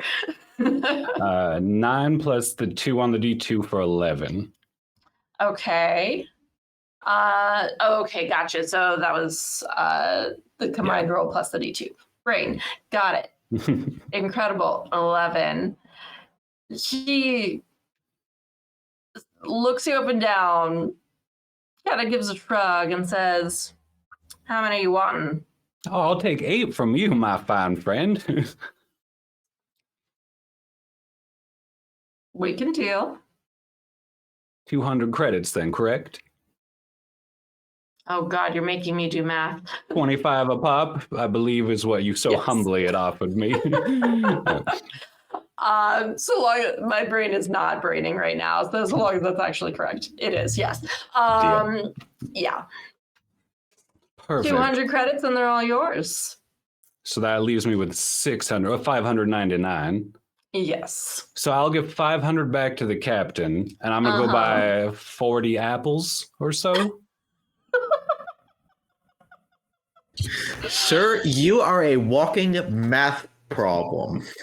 We're just they're gonna one, they're run out one of credit. gas They're one in the credit middle each of apple. space. We just come to a stop in the middle of space. I'm gonna give half the apples to any kids I see playing in the dirt, and then take about 20 of them back to the ship. Incredible. I love it. I mean, it's a free like 400 credits that we were not gonna get before I open my beautiful mouth and talk to that Uh-huh. man. Totally. And Angie will love these bombs.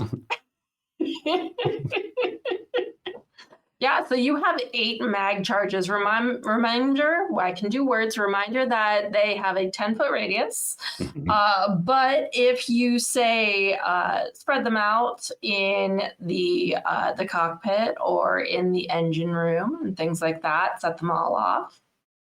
That could be a rather nasty surprise for some like people. The crew's karaoke section, chaos. And you said they're about the size of a large battery. Are we talking like Yeah. car battery? Okay. Yeah, it's like this size. I assume you didn't gift wrap them, so I'd probably just put them in my bag and carry some with apples. Yeah. And I'd probably head back to the ship after I gave out some fruit. I imagine you had them in your bag and you put the apples on top of it so that it just looks like it's a massive bag filled with apples. Subtle. So as you're going around doing this, like handing out apples to people, this is when Echo, you have like wandered off. You're like wandering around all of this. Like you see the same things that Landon saw, and then you just see him handing out apples to all different kinds of people. Including a rather like rundown looking man, clearly missing most of his teeth, like looks at the apple, looks at you, and gives you a look. I mean, I'll mama bird you if you're comfortable with that, but I don't know if we know each other well enough. I can chew that up for you. And he just takes out a knife, like flips it up and starts carving into it. Wonderful. Echo, would you like an apple? I would never say no to an apple. Yes, please. Yeah, the local spiritual location, they just wanted to bless my visit, and they said I could have these, and I had to, give a couple away. Oh, that's lovely. Yeah, they're You pretty stopped in with good. them? I did step in there for just a second, yes. Oh, that's wonderful. Well, thank you very much. Takes a bite out of it. And I just remembered I'm walking around with a bunch of gas money, so if you could watch my back, I have like 500 credits on me. It blew I forgot all the way. Wow. I mean, yeah, we wouldn't want anyone else to rob you like those people in there were attempting did you get to. robbed? Oh, okay. No, we didn't get robbed. Angie and Jude just kind of stared at them a lot, and then they stared back, and then there was some more Classic. staring, and then nothing happened. But it was very cool to watch. That's sort of why I left. I'm not very good at looking at people. And so if it goes any further than that, I'm even less helpful. But That's Captain about where I'm Stare at. can usually notch it down pretty quickly. It's a useful skill to have on hand. Yes. That's Is Tenzi all right? yeah. He's back at the ship. I think Angie's with him. I ask again, is he all right? Last I checked, Okay. looked like he was going to be fine. Wake up in a little bit. Didn't seem like an amount of alcohol that was going to cause any immediate problems. I did a quick check. Well, how do you feel about picking up some flour and we can make apple pancakes tonight on the ship? Do they have flour here? I've never cooked those or much of. Not very used to making food for my. I would love to learn. Let's find some flour. I'll And it walk around was with my bombs mentioned- till I find flour. Where When is it there was flour mentioned on? if Ensign was all right, I imagine it cutting briefly to like Yeah. the cargo bay, and Angie's got a hose and is just like hosing him down. I'm awake. Stop it. Stop.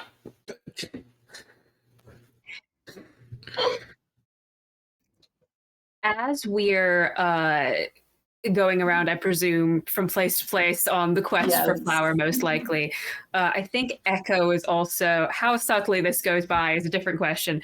But I think Echo is also with his little punch pad computer, off of the description that I heard of both the ship and specifically the politician, is trying to see if he knows anything about him or about the ship and the passengers and that general vibe. If any of that rings any bells to me. Okay. Well, I'm going to say roll knowledge plus your choice, alertness or intelligence, because to me, being able to Google stuff is really hard. That's going to be intelligence, and that's going to be some steps to knowledge, I believe. Yeah, because you have highly educated. Okay, this D10. Okay. So plus 2 step means that D10 becomes a D12 plus D2. It was a D6 initial. Oh, it was a D6 Oh, initially on knowledge. wait, sorry. So D6 Knowledge. to a D10? Yes. Sorry, my brain is not working with that. Yes, for knowledge, you bump up the skill. Yeah, so D6 becomes a D10. Yes, Oh, thank no you for that. worries at all. Yep. That is a 13. A 13. Math is hard. Well, math is hard. And Firefly, Serenity, because there are two different systems, Serenity just loves its math. I'm like, but why? Why do we need the math? In space, you need numbers. Yes, you need all the numbers.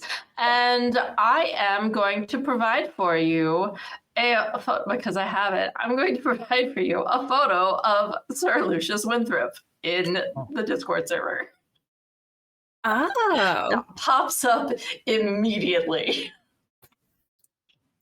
Like the moment that you type his name in, you see this image of a rather large, portly gentleman. He's wearing what is very clearly a pseudo-military outfit. I say pseudo because it is far too fancy. He has a filigreed saber that he is posing with, and he has this kind of furred-like gold cape that's tied at one shoulder, just like really thick mustache, no beard, just the mustache. And yeah, he looks very, very full of himself. And I would say you probably recognize him as soon as you see him. It's not someone that you've ever like been face to face with or anything like that. But the moment you spot him, it's like how it's much easier to recognize faces than names, or at least it is for me. So like the moment you see his face, you're like, oh, this guy. You know that he is arrogant, that he thinks that he is the best thing ever, and that he has a high-rise office in Sinan that's like top floor, like lush, expensive fountains, everything, very ornate. And you know that he is one to take bribes. Right. And Okay. he very frequently likes the companionship of companions of any sort. Gotcha. Echo's processing all that, and specifically as sort of the bribes thing clicks, just goes, politicians. What was that? Sorry? Politicians? Politicians. 8 cups, please. Yeah, I mean politicians, right? Yeah. Phew. I feel you. No, I have no idea what you're talking about. What? The kind of looks around, checks how many people in the immediate vicinity.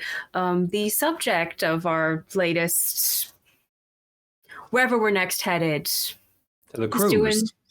yes, to the cruise, just doing a little research. We should probably get bathing suits. They probably have a swimming area, right? That seems reasonable. You're so smart, my friend, my friend, my friend, my friend. Oh, sorry, did it just echo in here? No, 8 cups and yeah, some brown flour. Sure, yeah, 2 more cups of brown, sure. Reduce your credits by another 15. That's fine. I've got 24 and I have 500 to give back to the captain. Oh, wait, 400 to give back to the captain. There we go. Well, did you have any shopping you wanted to do, Echo? Because I'm pretty loaded. I don't think anything at the I've got pretty much all the supplies I need for the moment, unless something really drastic goes wrong, which I'm sure that wouldn't be the case. But I can help you carry if you need to go get bathing suits or anything. I will talk to everyone first. I need to get their sizes. But I'll give you the flour. I hope I'm not too bold if I give you this flour, Echo. Why, thank you. Immediately, like, nearly drops the flour on the ground, but manages to kind of regain it. You know, in pre-space America, they would often give flour as a gift. I've never really understood it till I got into baking, but it just makes a lot more sense now. It's a very I suppose it's something about maybe functionality. Yeah. You know, something that you can make into something new. It's symbolic, I guess. Like giving someone a bouquet of sharpened pencils. It's like, thank you. This is amazing. Let's go. Wander on back to the ship. And you come across Angie spraying down Tenzin. Did he start Try to- cussing again? How many fingers am I holding up now?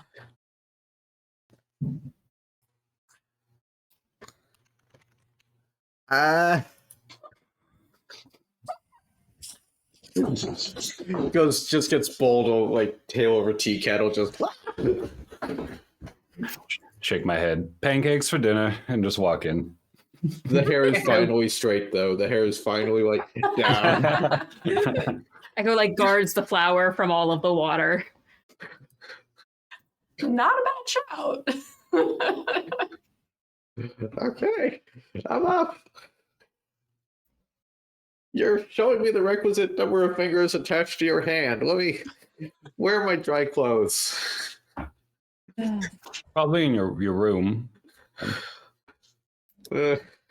Just squelch, squelch, squelch, squelch, squelch. Is Angie distracted at the moment with hosing off our dear friend? You mean torturing our dear friend? Because I would love to get 2 of these bombs to my room before I give 6 to Angie. I think I you're mean, if you probably want to be- distracted enough to not notice. Do I what not you're get the doing bomb? Exactly. No, you do not get a bomb, Tenzin. Oh god, that sounds like a terrible idea, especially right now. I wouldn't give you anything And beyond a please hard note- cider. They are mag charges. They are electrical only, so they don't explode. That's fine. They just stop electronics from But it'd be a working. great way to fix my hairdo. I want to like Is your hide 2 hairdo under my electric? bed or something and give them to I Angie. did say it looks like like Tenzin stuck his finger in and out, but I did say True. that. This is true. But yes, Landon, Angie is thoroughly distracted and you are absolutely able to go back to your room, Perfect. hide them under the bed. With my books. Captain, I have that gas money. I forgot to give it to you. 400 credits for free. You're welcome. And 20 apples. Um, let me. And just a reminder, the 20 apples is a huge deal because y'all don't get fresh food very often. Yeah. From the local church of sorts, I guess.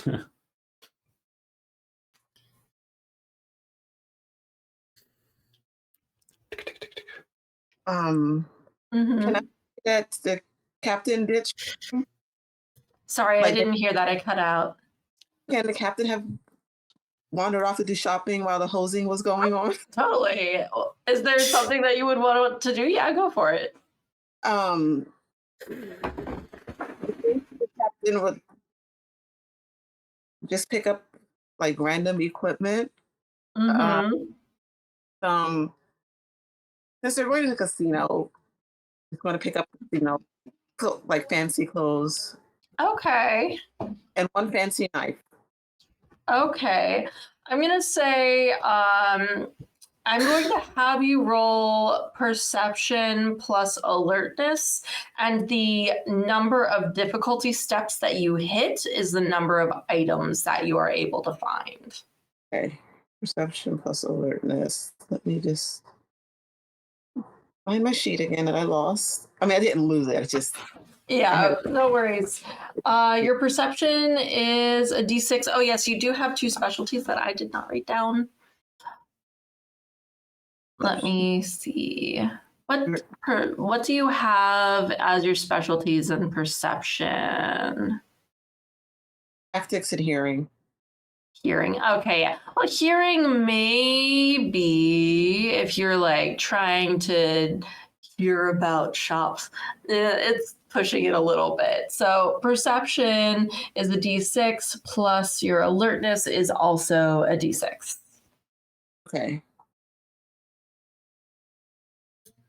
Oh, I only got 6. You got 6. Would you like to spend a plot point to bring that up to a 7? Yes. Okay, so you are able to find 2 of the things that you are looking for. What 2 things would you like to have found? I'm going to throw that to you. The casino clothes and a knife. Okay, so I am burping. Gotta love seltzer water. Let me see, because I have handy dandy stuffs over here. 92. Of course, it would be in the items and rewards section. That just makes sense. Okay. So I would say,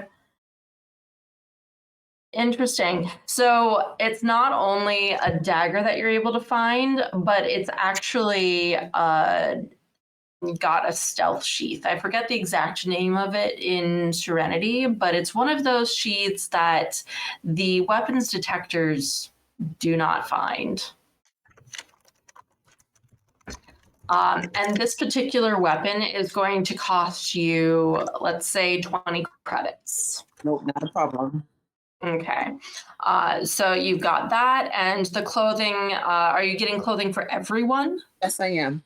Okay, so that for nice quality stuff is hard to find on Santo, but you're able to find enough.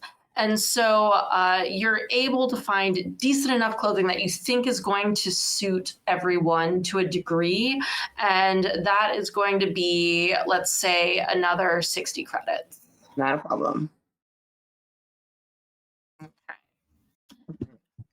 And question, with that knife, am I able to get 2 of them or just 1? Just 1. Okay.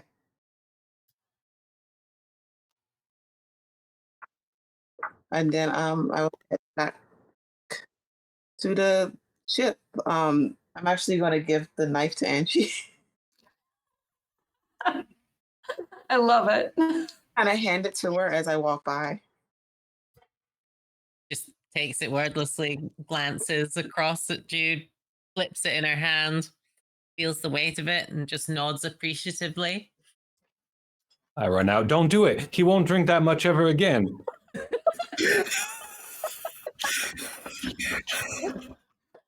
Yeah, he's thoroughly drenched at this point. Yeah, no, there is a trail of sopping wet footsteps going to his little cabin. Mm-hmm. Yeah, and for just as a reminder for those who don't have the entirety of the ship in their brain hands, it's the crew's quarters are on the way to the bridge. So Tenzin has a great time very easily getting to his work from where he sleeps. But it's one of those you have to pull the hatch and it drops the ladder so that you're then able to go down in. And the ladder also is the door, basically. Where do you get this from, Jude, anyway? I wanted to get you something. Oh, it's really nice. You shouldn't go off on your own like that, though. Why? It was nice outside. Yeah, but saw those folks earlier, and well, you've got all the cash. Yeah, I'm not afraid of them. No, They you're should be not. afraid of me. I know you're not. Anyway, I think Landon got apples or something. Do I see where Landon is? I can get an apple. If we have like a common eatery room, I probably would have put him in the nicest basket we have. Mm-hmm. I'll take a beeline towards the apple. We're going to have pancakes. Who knows how to cook them? Still looking thoughtfully at the interesting dagger. Angie is going to go back to her quarters, and I think she is going to do something vaguely smart. And she's going to start just looking up on the local networks, checking her technical manuals and things, and maybe like make some sort of technical engineering intelligence check to try and maybe get some blueprints for this, the type of ship this casino ship is. Okay, so this Leisure is going to cruise. be a double roll here. I need you to roll two separate things. Okay. So first of all, There's 6 bombs in front of your door, by the way, when you get to your quarters. These are EMP type bombs, so not like they're mag boom, boom, charges. You're Yeah, gonna you look can smoke confused around at them. Pick them up, nod, look both ways down the corridor, shrug, and just gather them up and take them with me. It's a day for presents, I guess. So with this, schematics are something that you don't normally find easily. So I would say you can roll covert plus intelligence. Oh, I'll roll a d8 for the intelligence. And you have a D2 in covert. 7 plus. Ooh, that's a 2, so 9. Okay, so a 9 beats an average. The difficulty on things this session is not too high. So you do manage to find the El Dorado. It is a not a common ship.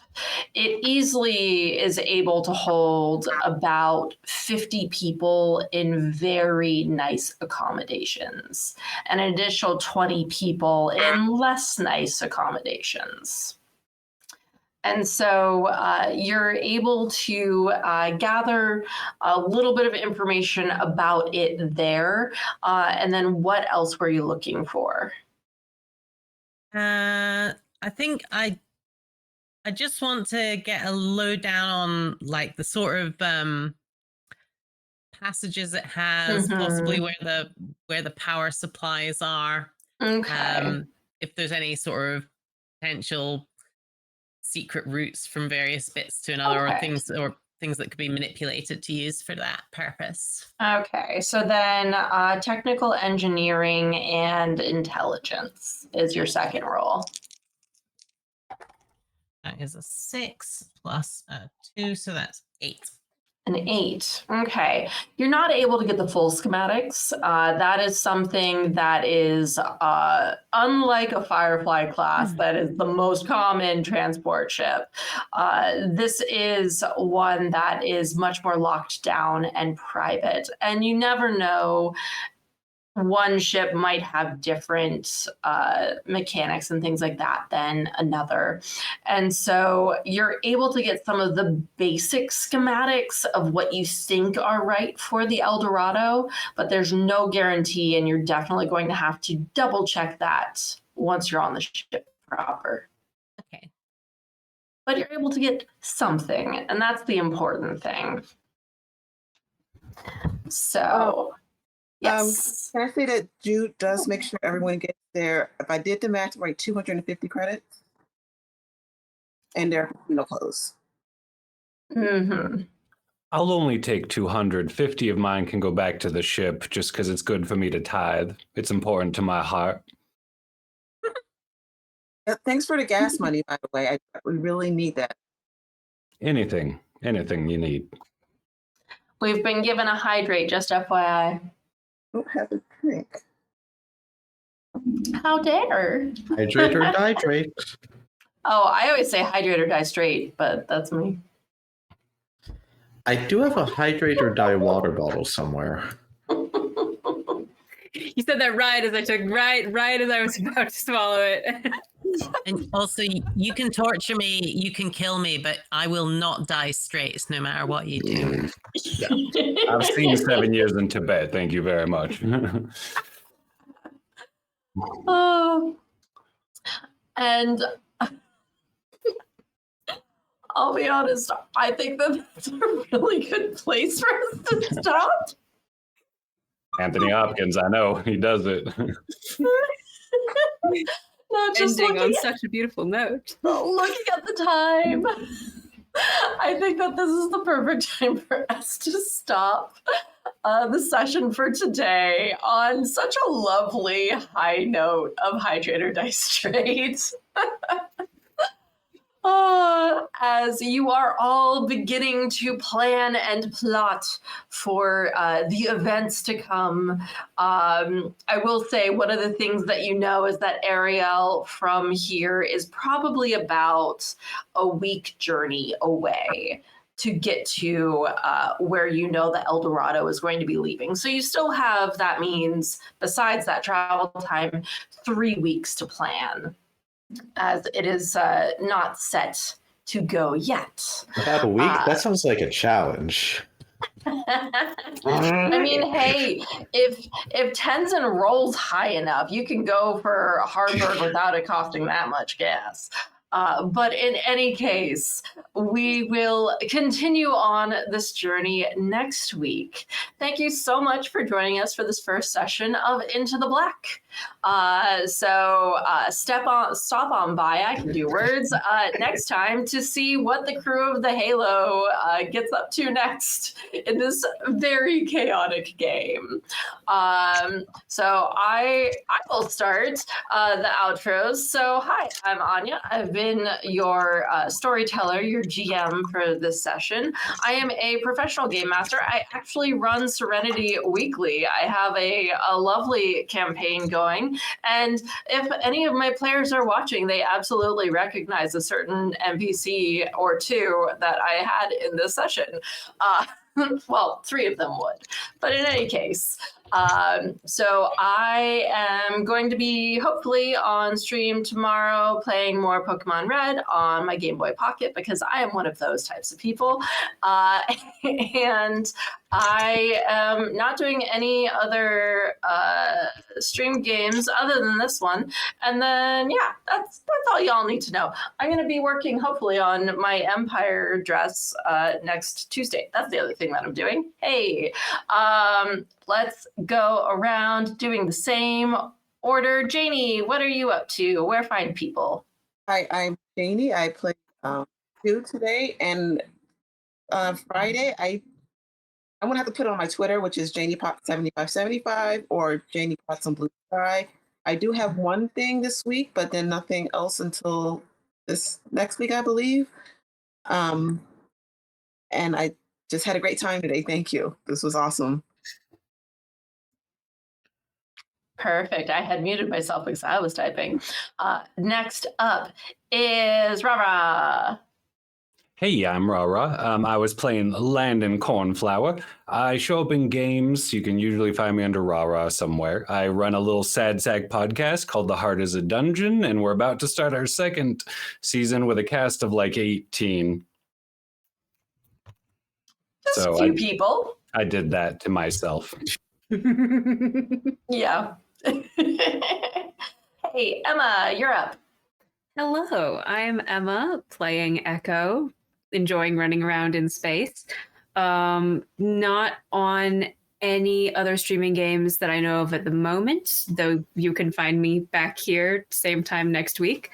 But go listen to, if you want more fun space western activities that I'm also involved in, go listen to Breathing Space by Law of Names Media, which is an anthology of fun space adventure westerny stories. Very cool. Currently releasing a season. Nice. Mica, you're up. Hi, I'm Mica. I was playing the formidable Angie Zhang, and I am in real life a professional storyteller and compere. I don't think I've got any gigs that would be relevant, but you'd have to be in the north of England anyway if you were going to see me do that. But I also do a little bit of streaming type games. I am in Vigilantes Union 13 for All on the Table, which is a regularly recorded quite silly superheroes game in which I play Dr. Scott, the half human, half possum geneticist. And there's a couple of other games that I've done for them, but not sure when the third season of that's going to be. But yeah, I've had a great time today. It was lots of fun meeting loads of new people and playing with them. And I'm looking forward to next week. Yay! And finally, Zev, what are you up to? Where can people find you? Hi, everybody. I'm Zev. You can find me actually tonight over on the Bardic Inspiration Network running a Exandria game titled Shadows of the Lost. We just finished up an arc, so we are starting our third arc of this little campaign, and who knows what possibly illegal shenanigans my wonderful band of misfits will get up to. Everything's fine. Beyond that, you can... What else can you find me doing?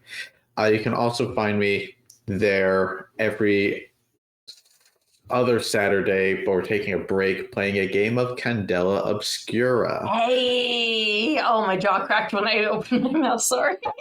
But that's me. That's what I'm actively doing right now. I have some couple other projects, tabletop projects in the works that I can't discuss right now across a number of systems. That's exciting and not suspicious at all. I look forward to updating folks as that comes out. Okay.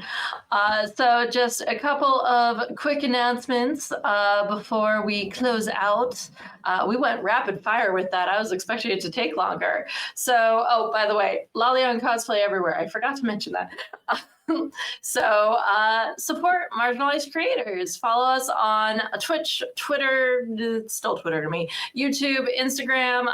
Throw us a Twitch subscription, renew your free Prime sub, or drop us a couple of bucks on our Ko-Fi. It all goes to this incredible cast and anyone who is playing games this month and the entire team that helped us get here. So to the words today at 8 p.m. Eastern, I believe Ryu is doing another session of Roll for Luck. Question mark. I'm sure that I will get yelled at in chat if that is incorrect. And yes, it is a long-running anchor show for the Sapphic homebrew world of M. Algarth with, Ryu as the Dungeon Mistress. And we are going to be doing a raid over to the wonderful Horde of Tales where I ran a Candela Obscura game for Women in Gaming Month. I don't know what they're doing right now. I think that they're doing Basin, but go check them out. They are amazing and wonderful people, and I love them very much. So stick around for that raid. Goodbye, my darlings. See you next week. Goodbye.